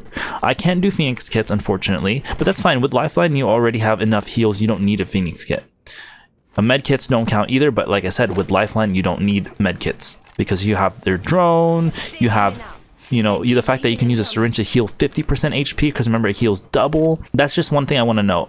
Give your backpacks, if you're playing your gold backpack, if you see one, give it to another team member if you're playing a support legend and you have the ability to choose separate abilities. But if you want to run it yourself so you can run a different ability like increase flight duration, try that too, you know. It's all up to you what you want to do. Now let's just say you land and you have no backpack at all, right? What do you want to run? What do you want to have in your backpack? So backpack management. I want to talk about this because a lot of people overlook this and their backpack is now clogged with a bunch of stuff they don't really need, right? You know, I'll start off with the R3 because you can't go wrong with this weapon, like I said. With this weapon, you know, you have your standard loadout. Have at least minimum 3 stacks of ammo, at least. So you can carry now, let me show you exactly what that looks like when I don't have my infinite ammo. I have 216 bullets. So that's enough to get you by for the first few fights. 2 to 3 stacks is not bad. With your secondary, I always like to carry like a shotgun or something. So with this one, I have my shotgun here. Let's grab... you just need 1 stack for shotguns, by the way. You don't need to carry much because you're not going to be using, unless you have the Mozam, then carry like 2 to 3. But if you have any other shotgun here, 1 stack is perfectly fine. And I could carry like 1 grenade, right? It's not too bad. I can squeeze 1 in there. And then now you have your heals. This should be the chunk of your backpack. 2 batteries. 4 is preferable, you know. If you can just do 2, that's fine. 8 cells, okay? 8 cells is really important, and then maybe having a medkit in there. See, I might have to get rid of 2, either get rid of 2 batteries so I can carry syringes, or carry 1 less ammo stack and then carry 4 batteries. See how hard it is with no backpack, right? And imagine I didn't have a shotgun. Let's say I had 2 automatic weapons. Now I'm struggling even more. Or I can get rid of the grenade because, you know, let's say you really need ammo, then you can carry that last remaining stack that you need. So it's all about prioritization. So this is a really good loadout if you want to take a screenshot of that. If you do have an automatic weapon though, let's say you do have like a car, for example, and you need to carry ammo, then you have to split your ammo into like 2 each. See that? Or if you really need to get rid of 2 bats, you can get rid of 2 bats and carry like a 3rd ammo stack like this. That's not too bad. Take a screenshot of that. So those are really good combinations for if you need to run, you know, your standard AR with an SMG, and then you have the shotgun from earlier without a backpack. So study these. These are going to be helpful for having no backpack at all. Having a level 1 backpack frees up 2 slots. At this point, I feel safer with grabbing a 3rd ammo stack like that. And then now I can squeeze in a grenade. That makes me feel much more comfortable with my loadout. You see that? So this is really good. So with purple, I can actually run much more things because now I have the ability to actually run so much stuff that I can carry at least 2 grenades, and then I could carry at least a 3rd ammo stack from my automatic. I could carry a 4th ammo stack if I really wanted to, and now I can run 6 batteries. And now I could mess around with this. If I really wanted to, I could get rid of, I could do 3 stacks each, and then I have a Phoenix kit. If I don't, you know, want as many nades, I could carry 1 less grenade. I could carry 1 more ammo stack. So this is a really good loadout right here for if you have a purple backpack with with 2 automatic weapons. But let's start off again with a shotgun, okay? So let's get rid of the car, and then let's start off with our white, and we're only gonna have a shotgun with your primary weapon. If you can get really comfortable with shotguns, you can use this. It's gonna be a lot easier because you're gonna have much more space in your backpack. So with a white one, with a shotgun, you're gonna want to use this with an extra nade. You can even carry 2 grenades now. And you have 6 batteries. You see how much more freeing that is? If you want, you can even get rid of 1. You can carry a 4th ammo stack like this. See how much ammo I have now? Almost 300 for my R3, and with just a white backpack. So take a screenshot of that. That one's really powerful. Now for a blue backpack, you can carry an extra grenade. Now that you have that, you can carry an ultimate accelerant if you wanted. You could fit, you know, because you already have a Phoenix kit. So you have 2 grenades, a Phoenix kit. You have 3 batteries. You know, that one's not bad. If you want, like I said, you do need to carry 8 cells at least. Get rid of 1 ammo stack. That's still fine. You still have 200 plus. If you want to get rid of a grenade, and so you can carry more ammo, you know, that's fine as well. It's all about mixing and matching, but do you see how much more open your backpack is when you have an actual secondary that just uses 1 stack like a shotgun? This helps a lot. So take a screenshot of this if you would like. And then now if you have a purple backpack, now you can even have fun with having 3 stacks of cells. You know, if you're really farming for an end game and you really need more heals, you have 6 batteries. I wouldn't go more than 6. 6 is like your overkill if you have like 8. And then you can literally carry another grenade. You see that? So you have 2 grenades, you have 1 Phoenix kit, and you have 1 ultimate accelerant, 12 cells, 6 batteries, and then 1 full stack. If you really need to prioritize, you can get rid of a grenade. It's not going to hurt you, and you can carry more ammo. Or if you really want to carry a grenade, you could just carry the regular 8 that we talked about earlier, and then you could carry 2 grenades, the regular 8 cells. So it's all about make sure you take a screenshot of all these, study these, and you'll start to get the feel of how to customize your and as you're running while you're looting, you're going to realize you're going to have so much junk in your inventory. Like for example, you're going to land and you're just going to grab a bunch of stuff from the bins. You're gonna grab like just random stuff, and as you're playing the game more often, you're gonna be able to run around. I don't need this, I don't need this, I need more ammo, I need to get rid of this, I need 1 bat, or 1 grenade. You're running around. Okay, I need to grab some more heals, and in your brain you're gonna start realizing, you're gonna just autopilot. Now I have 6 batteries, I have this amount. You're gonna go back to those screenshots I talked about earlier, because you're gonna prioritize your backpack. Backpack management is one of the most important things in Apex Legends. So rewind this video if you need for that specific part, because that is gonna help you stay organized and be able to maximize your potential for ammo, for grenades, for heals. So that way your backpack stays clean and you can get to the fight much easier. Now we're going to go over some important settings that you want to do and change these right away, because you're going to notice the difference in your game, and it's going to make your whole life a lot easier once you change these settings, okay? I'm not going to talk about each setting in depth. I'm going to just run through all my settings and just change these, and you're going to notice how much your life is going to change, and it's going to make this game way more fun, make it more easy to get kills. So first, go to gameplay in the very left. Interact prompt style default. Button hints off. Crosshair damage feedback off. Stacking is going to be your damage numbers. Enemy health bar always enabled. That's going to help you see how much health they have. Ping opacity default. Enemy highlight enabled. Obituaries, and you're going to put that to on. Minimap rotation off. Weapon auto cycle off. Always sprint on. Your auto run is going to be off. Your jetpack glide control hold. Incoming damage feedback 3D. Taking damage, close the death box. This is really important, okay? Off, because this means when you are trying to armor swap off a death box, when you get shot at, you're gonna leave the death box. This is not good. It sounds good because you can shoot the enemy, right? No, because if you're trying to armor swap, you need to get the armor swap off, or if you are in ring and you need to craft something and you're in storm, you're not going to be able to craft because it's going to keep kicking you off. So keep that off, okay? This is really important, okay? Health and ammo pop-ups on. Health and ammo voice lines on. Off-screen portraits, you're gonna leave that to on. Pop-up on. Streamer mode off. Anonymous mode disabled. Usage sharing enabled. Performance display on. Communication filter, you keep that to everybody. Reticle default. Laser sight default. If you want, you can change your reticle and laser sight to what you want. Something is easier for you to see. A lot of people like green, but it blends a little too much in. I like red because it can see it right away. You know, if you want, you could go like this one, because there's not a lot of this color in the map, like a neon pink. So that one's a good one. Orange one. But standard red, you can't go wrong with red, because like as you can tell in all maps, you could see red, except like right here. But obviously, let me show you the neon pink. You can see neon pink as well in like almost every map. So those are my 2. But if you start going like with green, it's kind of hard because there's a lot of green in Apex, as you can tell. It kind of blends in the grass. Blue is the worst. Like if we go with blue, there's a lot of blue, so stay away from those. So you can't go wrong with red. Stick with red. You can't go wrong with that. Just stick with default. Laser sight, same thing. Red is a good one. This one is a little bit more, you know, you can mess around with it more, but like I said, red is a good one to stick with. Colorblind mode, let's say if you do have specific colorblind settings that you want to go with, it does change the base colors, so that way it helps people with actual colorblind issues. If you don't have colorblind issues and you do want to change your colors, it does help some people. I just keep it off because I prefer it that way. Subtitles off. Subtitle size normal. Enable chat features off. Incoming voice message off. Playing incoming text to speech off. Okay, so that's for gameplay.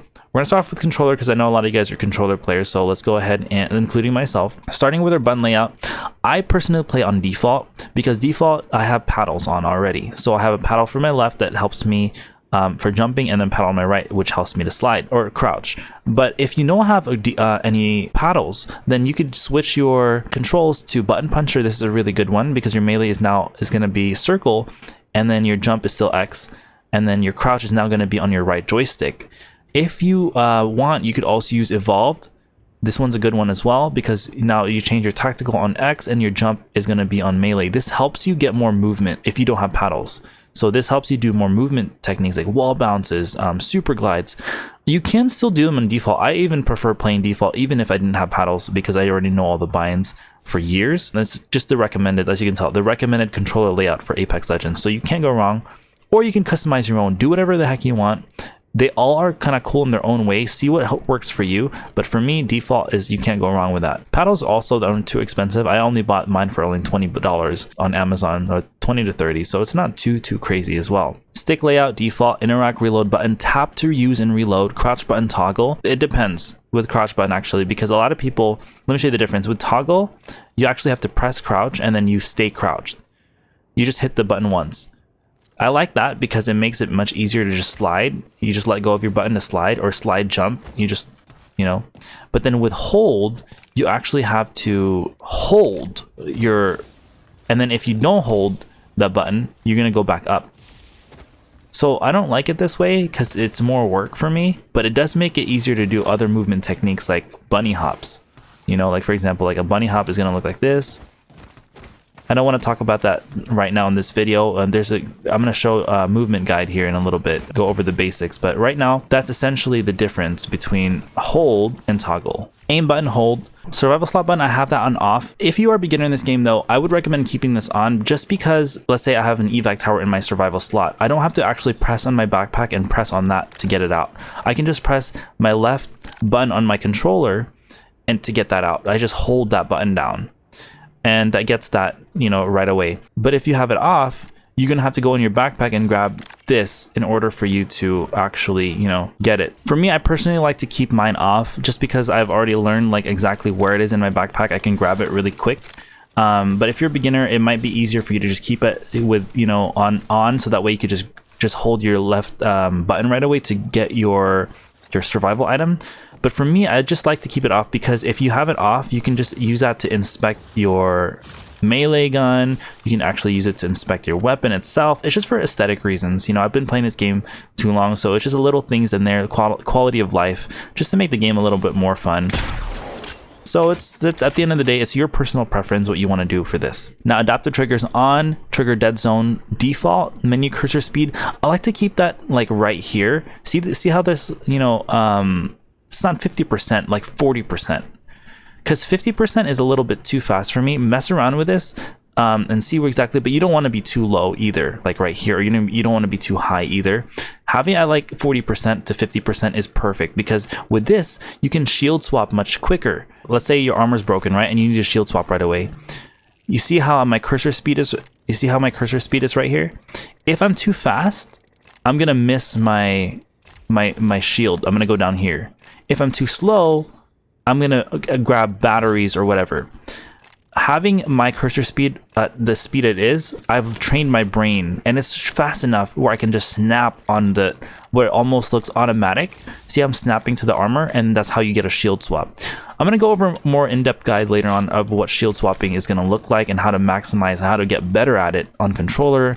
And so I want to teach you guys how to do that in a different video. So if that video is already made, click on the top right here and that'll teach you how to shield swap better. Look sensitivity, 4-3 linear is going to be your go-to. 4 for your look sensitivity ADS, 3 and linear. Linear is just raw input. The game doesn't try to balance your controls in a specific way, so it just keeps everything steady. Like if you move left, it's gonna move left. You move right, it's not gonna like go gradually and then. So that's the other ones. So linear is good. 4-3 linear, I'm not gonna explain that too much because there's so much science in there.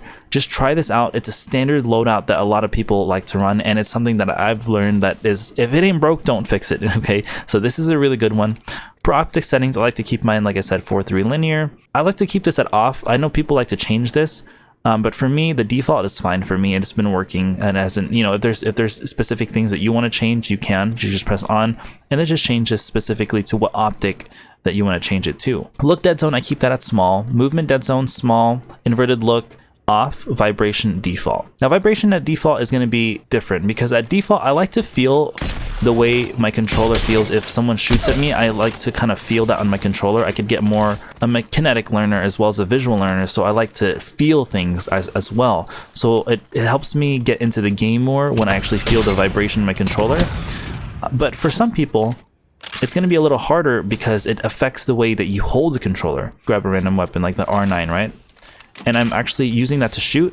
If a lot of people who feel that vibration, they're gonna miss their shots because it's actually the gun is moving at a separate pace. Like the controller's vibrating too fast, and then they might miss more. Like I'm just gonna like that. They're gonna try to correct because their controller's literally shaking. Now, if you have it off, for example, you're not gonna feel any vibration, and it feels like you're playing on mouse and keyboard because mouse and keyboard doesn't vibrate, and you're just focused purely on hitting your shots. You're not trying to mitigate the vibration on your controller anymore. You're simply just hitting your bullets on the target. So try it out. You know, try out what's best for you. I like to keep mine on. If you like, it might make you more accurate if you keep it off.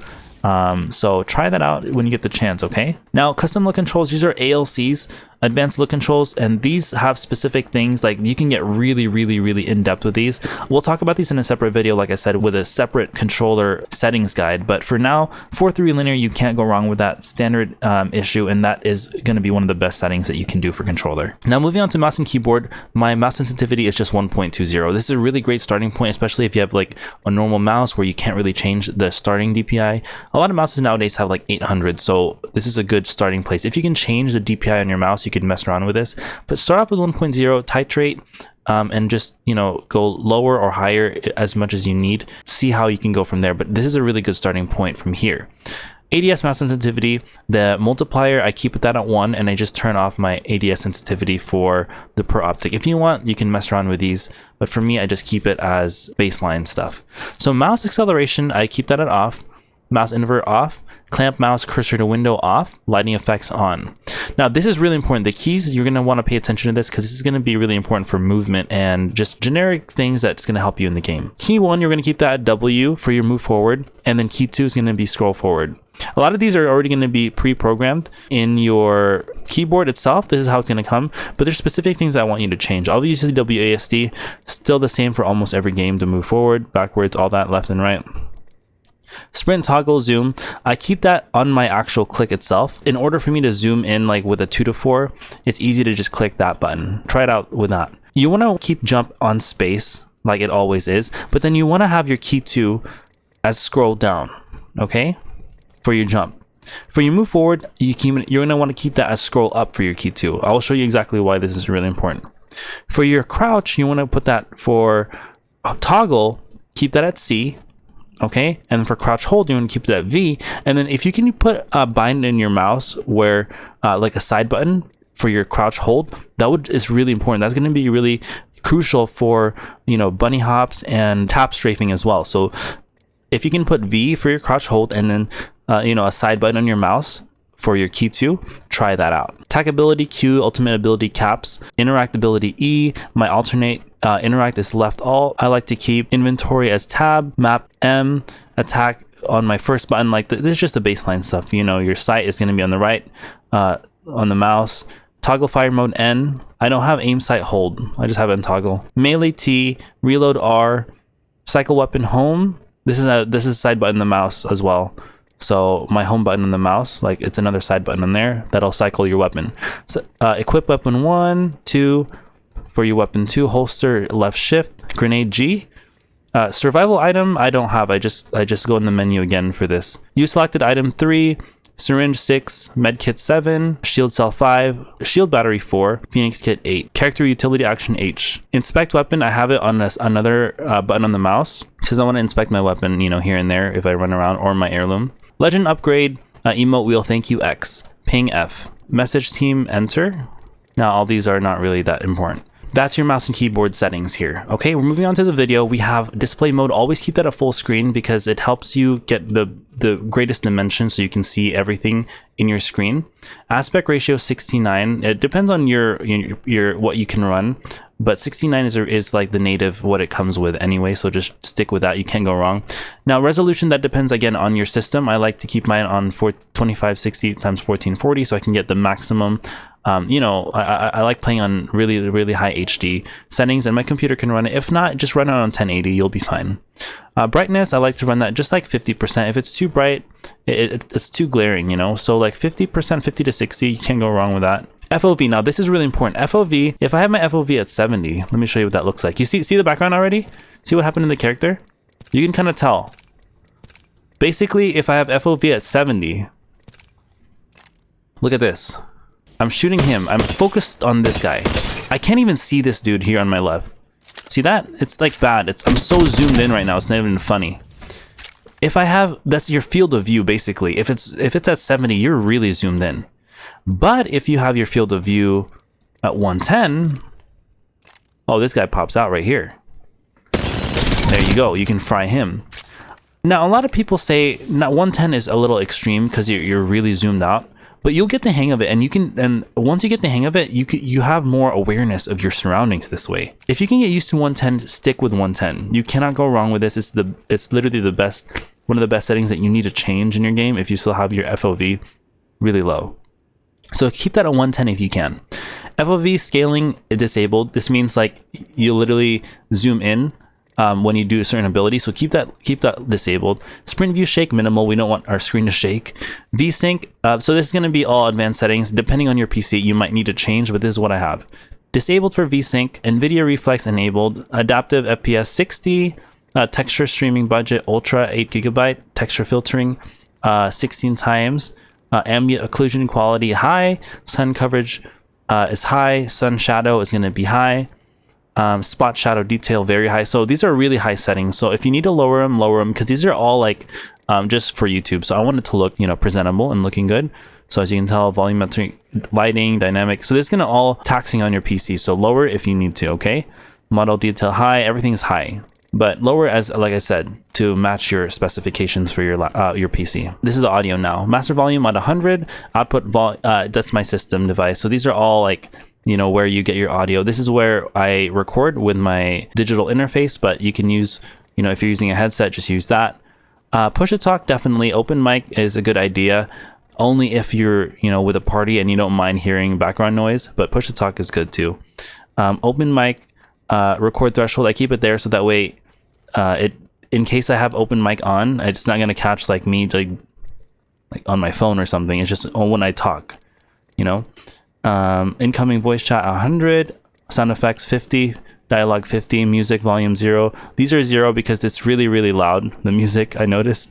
Gameplay volume and spectating 100, emote and sound both on. Okay, so that's going to be the settings. Copy these settings. I'm going to go over more settings in a future video just for specifically mouse and keyboard and controller, because I want to talk about different things like ALCs, but I wanted to show you why it really is important to have move forward, key 2, bind it as scroll forward, and then jump on scroll down, and then you have that side button here. As you can tell here, when I scroll down, I jump, and I scroll up, I move forward, right?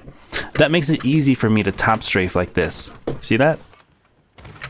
See? And I'll talk about how that works in future videos, how to tap strafe, how to do all that. If you want, you could just copy the binds I have, or like you could just see the bind slow it down, you know, see what works for you. But it makes it really easy to tap strafe if you have these binds on, right? And then doing movement, for example, is much easier as well, because I could, like, you see that I can literally, if I just press E and scroll down, you can super jump. Okay, so little movement techniques here. Well, I mean, you can see I'm already tap strafing and doing all that. That's even on Lifeline. Imagine I play Octane. Oh my gosh, things are about to change here. Watch this. Now that was Lifeline. Imagine Octane's movement. Yeah, I mean, it's not even fair, guys. Like the kind of movement that you could do with the mouse and keyboard. Obviously, it's so much more smooth than playing on here versus mouse versus controller, but Practice the binds that I've shown you. And if you want to learn how to do all these cool movement tricks, I have a movement guide on the top right that'll help you, you know, maximize your movement potential so you can do stuff like this. But Shields on that bandit. Ooh, nice. Wins up, win bad, you win. oh my gosh. Oh my gosh. No way. Before we even do that, let's go over the basics for movement. Okay, let's move on to movement.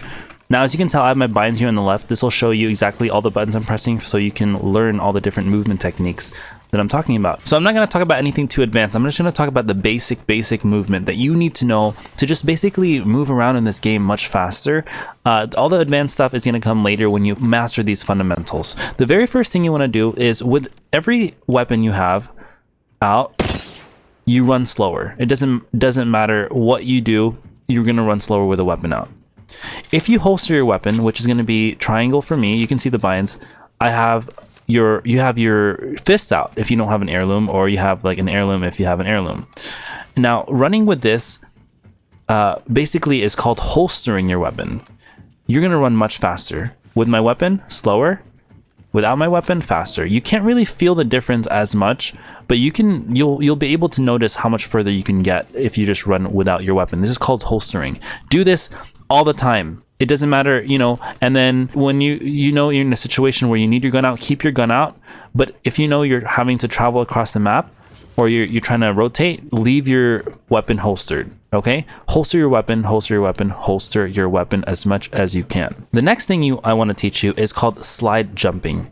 Now, slide jumping helps you get across the map faster, or just, you know, kind of traverse a little bit better, because obviously sprinting in itself is good, but slide jumping, it looks like this. All you're going to do for this is literally slide and then jump. That's it. So if you're playing on a PlayStation controller, it's hold circle and then just jump if you're on default. This is really important because this will help you get much faster. You won't be able to feel the difference as much, you know, but if you compare someone just literally running with their weapon out, running this way, and then you have someone else here and they're slide jumping, you're going to be at that finish line much quicker than that person that's just running with their weapon out. Okay, so practice this holster and slide jump. Holster, slide jump. When you're in a fight, slide jump, because it makes you much harder to get hit when you go into a fight and you slide jump. So like you pop out much more aggressively versus just walking up to the guy, obviously. So it helps with getting around places much faster, and it also makes you, you know, that bam, oh shoot, you know, corner, slide jump, see?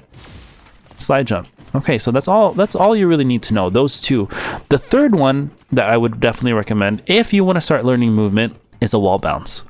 Now, wall bounces are really, really particular because they require a little bit of finesse. You know, you have to practice this a little bit more. If you find a wall like this, you're literally just going to slide jump like I've taught you already.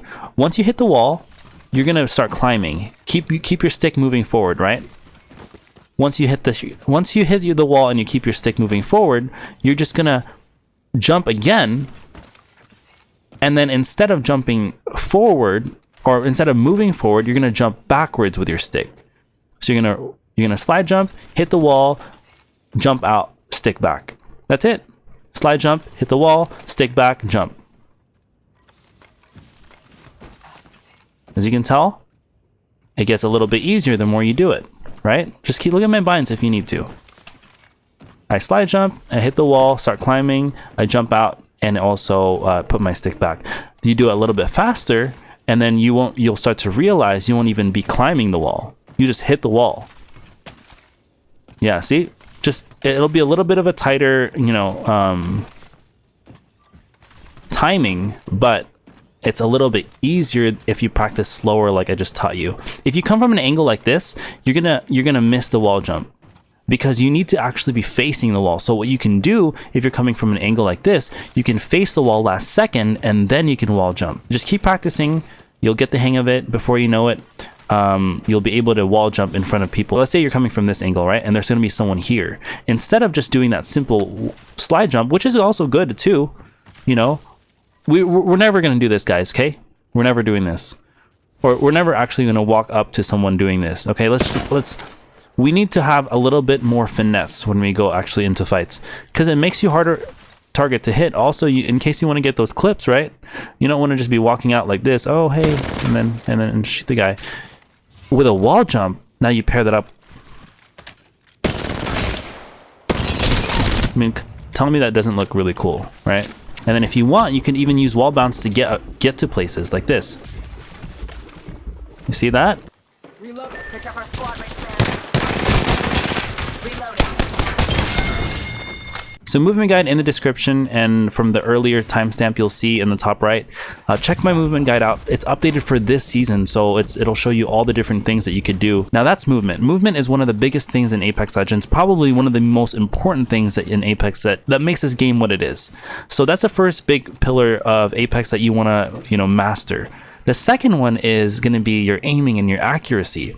Now, I want to teach you a few things. I'm not going to go too in-depth because, like I said, I have a guide for that specifically as well. I have it on the top right, so please check that one out if you want a more in-depth guide on how to aim much better. But I'm going to teach you a few things that'll help you sharpen your aim. The first thing that you want to master is recoil control. Every weapon has their own specific recoil. I'm going to basically show you what that means. The gun will basically kick up if you don't hold down your joystick. If you don't touch your left stick at all, it'll go up. As you can tell, that is hipfire version. This is ADS, aim down sight version. They all have their own pattern as well. As you can tell, they kind of form this little scythe. This one specifically is a flatline. This is one of the hardest recoils to control. That's why grab this if you want to get good with your recoil, because if you can control flatline recoil, oh, you're good. You can control almost any other weapon here. So grab the flatline, grab like a blue mag on it, and then just stand here and just see the pattern. Okay, it goes up, right? So all you really need to do, don't even worry about going left, going right. Just hold down your stick to start mitigating the recoil a little bit. As you can tell, I'm just holding down. I'm not trying to counteract it going left, right. I'm just literally holding my stick down. That's it. When it swerves a little bit, I hold it a little bit in the opposite direction. But as in general, you just want to keep it steady. That's all I'm doing. I'm just counteracting the recoil by holding my stick down a little bit. If you hold it down too much, obviously, you're going to be going downwards, right? So find a sweet spot where the gun just stays stable. That's what recoil control is. Every single weapon has their own recoil pattern. But the more that you practice with the flatline, like I said, everything's going to be easier. So as you can tell, now I'm able to just kind of fry people. At first it's gonna feel weird because you're not gonna be frying as you want to be until you do this multiple times. I have drills in that video. It's gonna be in the description as well from my insane aiming accuracy guide, and it'll show you how to really get accurate with each drill. So before you know it, you're gonna start frying like that. Literally, you'll feel like a freaking machine by the time you finish these drills. So practice this first, okay? The next one is going to be tracking. Now, tracking is different because tracking, everyone in Apex is moving. Okay, no one's standing still like this. Sometimes they are, and you still need to practice that recoil control, but it's different when they're moving around like that. See? You kind of have to predict where they're going to go. So the first thing I want you to do is practice tracking this target without even shooting your weapon. Literally practice. If you're drifting too slow like this, then you have to increase your sensitivity, unfortunately. If you're too fast and you're going like this, or you're going like this and it's too quick now, then you have to lower your sensitivity. But if you're like a little bit ahead like this, and you're snappy on the target, like 4-3 linear, like I said, is perfect, but if you need to tweak it, tweak it. But this is what you want to see. And start shooting, and as you can tell, tracking with shooting is going to be difficult because you're trying to control a little bit of that recoil while moving your gun. But practice recoil control first and then move on to tracking. I do want to show you something really cool as well. It's this thing called recoil smoothing, and you'll really like this. As you can tell, if I move my gun left to right, there's no recoil at all, right? There's no recoil at all when I move my weapon from left to right or right to left, okay? Now you can use this to your advantage where you can kind of use you can move your character one way and you can move your gun another way, and then it basically mitigates any recoil at all. I'm not even pulling my stick down anymore to counteract the recoil. I'm actually just pulling my stick left while I'm moving my character right. Watch this. That's it. That's all I'm doing. If I'm going left with my left joystick, with my right joystick, I'm going right. See that? It literally counteracts recoil. If you want, you could even do a zigzag pattern like this. And it mitigates, it literally removes all recoil at all. Like it's kind of broken. So this is called recoil smoothing. So that's a cool trick for both tracking and recoil control, because if you're moving around like this, it's easier for you to track because you're not having to worry about controlling recoil anymore. You're just moving your character to kind of track that person. Let's say that this is a person right here. Watch this. Yeah, the recoil goes away because you're moving your character already. You just focus on literally frying that person. The last thing that I want to talk about is going to be hip fire. For this one, you're going to want to grab a shotgun.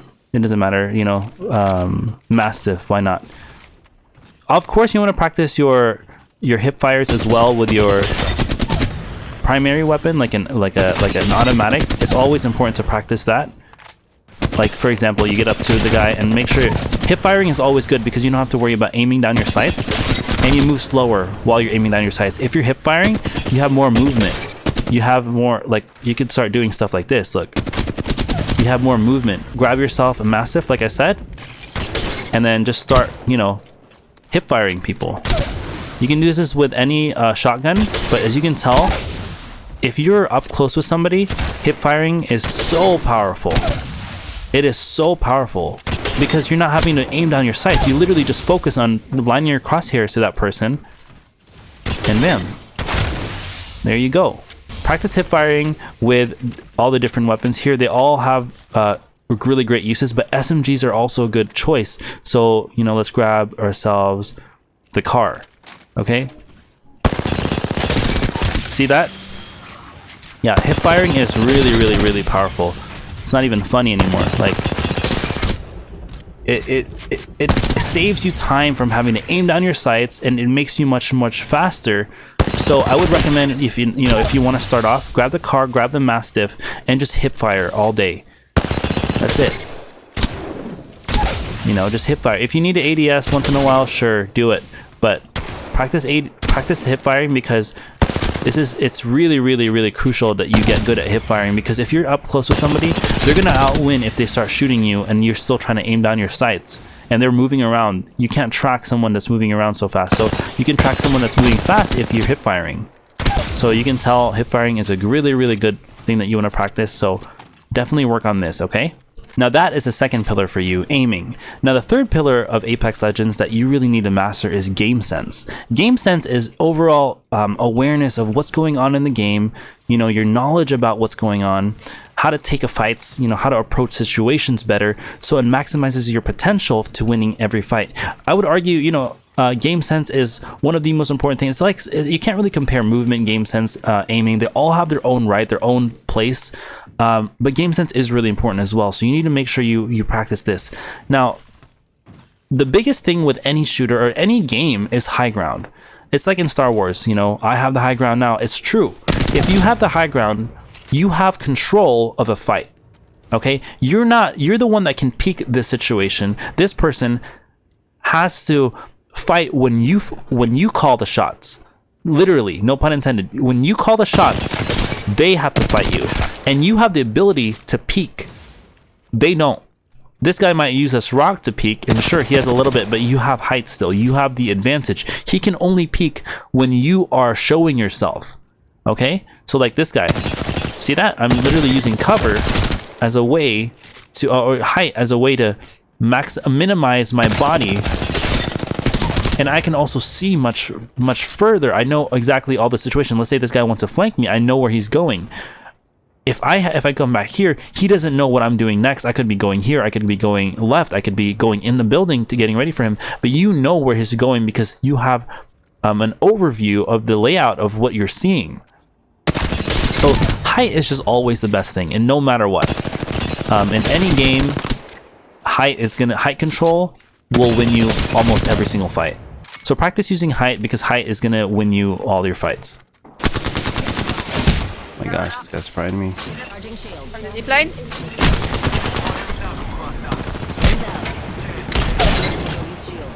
Okay, so let's see. We have an isolated 1v3 right here. I'll take that. Immediately. So I'm gonna go ahead and snare that. Get that second knock right away. Immediately go for heal. Keep healing, keep healing, keep healing.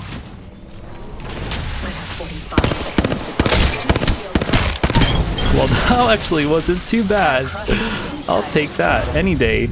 Now, the next thing is using cover, okay? As you can tell, when I fight this guy, I can just fight him normally. Obviously, I could stand up here, and I could just fry him, and then there's another dude right here. I could just fry him.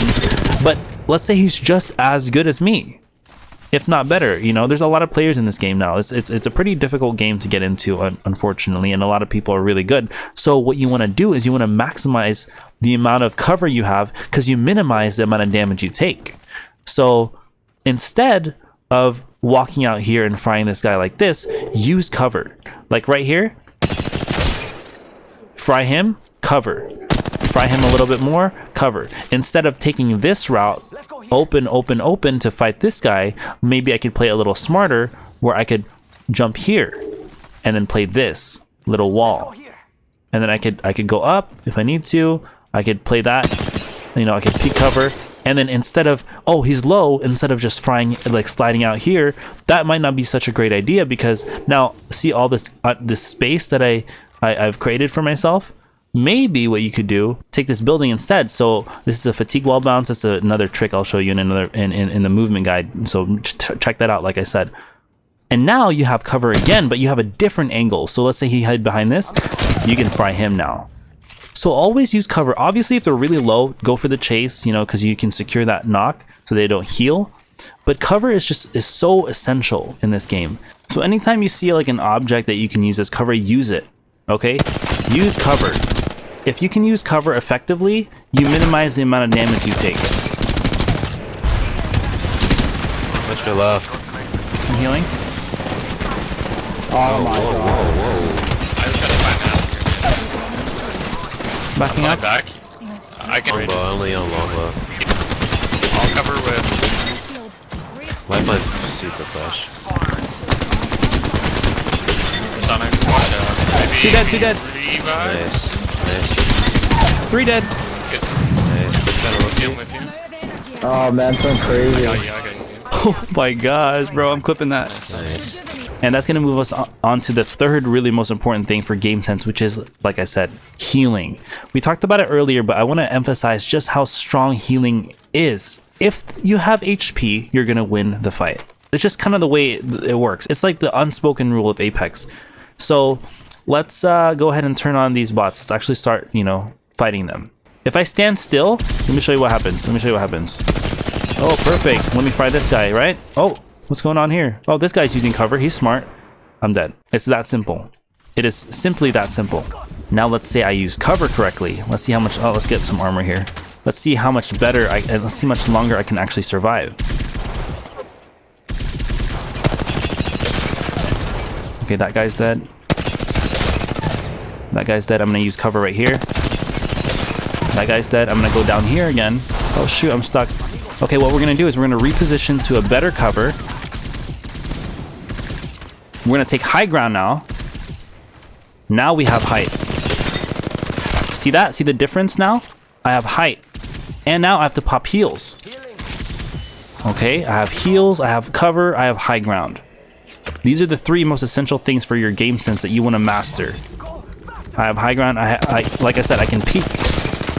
I can peek whenever I want to. And you see how they're not able to really hit me? See, now I have someone behind me. The difference here is I can actually fry him without worrying about, you know, getting shot at, because my angle there was only him, because everyone else was in front of me. Now I have high ground again. You rinse, recycle, repeat with this method, because you can literally win every single fight. I'm disadvantaged. These guys have blue armor with, I don't know what they're even shooting me with. It's some kind of crazy weapon there. But I'm still winning. I'm still winning with white armor. See? I'm literally frying them really hard. So, cover, high ground, heal.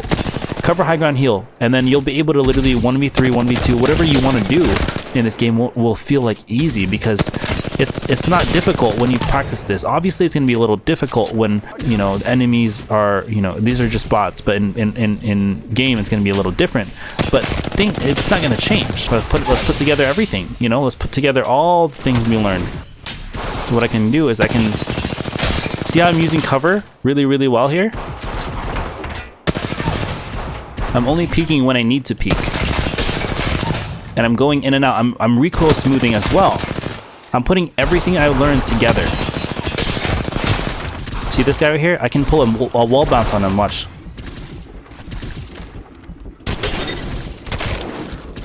There you go. See, that's how you start to implement movement in your fights as well. I did a lot of cool different things there. I put everything I did together, from movement to aiming to game sense to literally I put everything together. That's kind of how I play in game. I play aggressive, I play defensive. You have to know when to switch off and on. But, you know, rewatch the section. Like, this is probably the most important thing where I talk about, you know, the movement. Everything, every single topic has its own separate video too. So if you want to go more in depth, you know, like I said, check the description out. But that's how you improve in Apex Legends in general as a beginner. So master these core fundamentals: your movement, your aim, your game sense, your general, you know, make sure you keep healing as much as you can, because healing will win you literally almost every fight, because you're going to be at advantage because they're going to have to, you know, fry you harder while you are max HP while they're not. In fact, it'll even win you 1v2s, 1v3s, fights where you're literally disadvantaged. I do have a specific guide for that as well in a future video, so once that's out, it's going to be here in the top right, okay? Now, there are other ways to improve as well. So I would definitely recommend playing duos with, if you do have a friend, play duos, because duos is a good, you know, if you knock one, another one, you only have one left. And if you get knocked or your friend gets knocked, at least you have two to fight. If you play trios, if there's for all three of you, then play trios, because it's really fun to play with, you know, multiple people. But it is more difficult because you have more enemies to actually fight. But if you have a good team, trios is a good one as well. Now you're wondering, how do I get teammates? Well, you can use the Apex Legends subreddit. So there's a looking for game Apex subreddit, and there's also the Apex Legends regular subreddit as well. There's also Discord that you can use, and there's the voice channels that can literally, people are looking for teammates, for duos, for trios, for ranked. I'll put all of those in the description below, so if you want to check out these links, and you can find teammates as well. If you also just play in games, regular games in general, you will find people. Just keep your mic on and just be nice and friendly, and, you know, just support your teammate, and you will find people to play with. Like I said, ranked is a little bit sweatier because ranked requires you to, you know, kind of be more alert at your surroundings. You need to survive longer. Try out ranked as well. You know, you can't go wrong if you start off in the very bottom. So just try your best. You know, play with a team, definitely. And don't try to solo queue it, you know, especially if you're still trying to learn your basics. Play it with a friend. Control is a good one because in this game mode you don't really die. This is called mixtape, so this is a bunch of different game modes here. This is kind of like the, you know, the fun game modes like control, gun run, team deathmatch. So you'll have fun in this one because you don't die, like you go back to the lobby, you just reset, and then you just have to wait a few seconds and you're back. Bot Royale is good because these are all robots, but you're actually in the map. This one's fun because you can get to experience how the maps feel, especially Stormpoint, because that's a huge map, and you could try all the different landing spots and all the different areas that you want to learn how to loot. You want to start to learn routes. Try this one because you get the feel of the map without having, you know, real players. Obviously, the firing range is a really good one because do those drills I talked about earlier. You can familiarize yourself with the weapons. So all these game modes have their own specific time and place, but the biggest recommendation I'd have is play it with teammates. Apex is a sweatfest in general, so just trying to play it by yourself isn't really fun. So have teammates. I have these two teammates here, Commander Crack, Crunchy Mango, and these two have been my friends for a really long time now. So I just want to, you know, give them a little shout out because they've been the homies. And, you know, they hopefully one day we get to go to that Apex convention, right, guys? In fact, here's a really funny clip that I have of us three. Get off. I have fly right now. Okay, down. Just take mine. They're gonna beam us off that Just shit. take Sonic. I hit it. I don't have clearance. The balloon's blocking me. The radio. I'm hitting. Oh, Gabe, can you hit it or no? It's gonna break again. It's gonna break again. You guys gotta come down to tower. Okay, I can hit it now. I can hit it now. Okay, go. Yo, go. Bro, the tower was blocking my clearance. You believe in me? Do you believe in me? Yeah. Wait. Do some like practice ones first. Let me see. Oh, so okay. Again. Okay. You have to get like a for sure one. Get a for sure one first. Okay. So okay.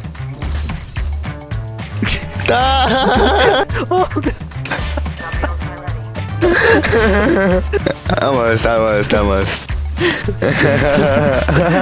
If you do like funny clips, here's a full video in the top right. I do like including, just once in a while to break up like the guides, just like an Apex comedy TV show. So why not? We only live once, so we might as well have fun. So in the Apex store, you have 3 different currencies that you can use. First, you have the crafting metals, which unlocks cosmetic items. You unlock this through battle passes, through different packs that you open, and this is really important for different skins that I'll talk about later. Now, legend tokens are something that you collect every time you level up. You get about 12,000 each time you level up, and it's self-explanatory. These unlock legends, and then also they can unlock specific recolors of skins that you already have. Now, the third currency is Apex coins, and now this one is pretty hard to get because the only way you can really get this is by paying money in order for you to unlock this. Apex coins are used to buy literally anything in the game, from packs to skins, from everything that you want that you can see in the store, you can buy it with Apex coins. Now, going back to the crafting metals, you want to save these as much as possible because you can use these to craft specific weapon skins that can help you win the game. Now, Sonic, what do you mean specific weapon skins? Well, certain weapon skins kind of occlude vision. I'll show you some images here. The difference between your base skins versus your pay-to-win skins. Now, there are certain weapons in the game that their original skin kind of occludes vision, that it kind of obstructs a lot of the vision that you have from looking when you aim down your sights. And there are skins that help to improve, and it kind of declutters that space, so it's easier for you to shoot. So the first example is the Wingman. As you can tell, the base skin does not look all that great, and the death ray and the merciless swing on the right, save it for that, because look how much better that looks. So for the next 2 images, I want to first thank Moki Sniper for providing the specific differences between the base skin and these specific pay-to-win skins. So for the R99, here are the 2 skins that you want to use, the Kill Switch and the Outlands Avalanche. As you can tell here, it's a little bit thinner, and it kind of helps to decrease, the obstruction of the weapon from the base original. You can see here in the green. So you don't want to use a stock. You want to use kind of like that pay-to-win skins. These 2 are really, really great. Now for the Peacekeeper, as you can tell, the green is really, really terrible. It's such an occlusion to your vision that it's literally gonna detract from your gameplay. Use the Lone Star and the Superstar. These are 1200 materials as well, so save your materials. As you can tell, it is so good to use these skins that you're gonna see every player use these, because these are really powerful when you aim down your sights. So that's going to do it for this complete beginner's guide for Season 23 Apex Legends. Now here's a few more of my guides if you want to continue watching them. I believe that it'll help you improve in Apex Legends. If there are any specific guides or tutorials that you want to watch, please comment that down below and I'll be happy to make that for you.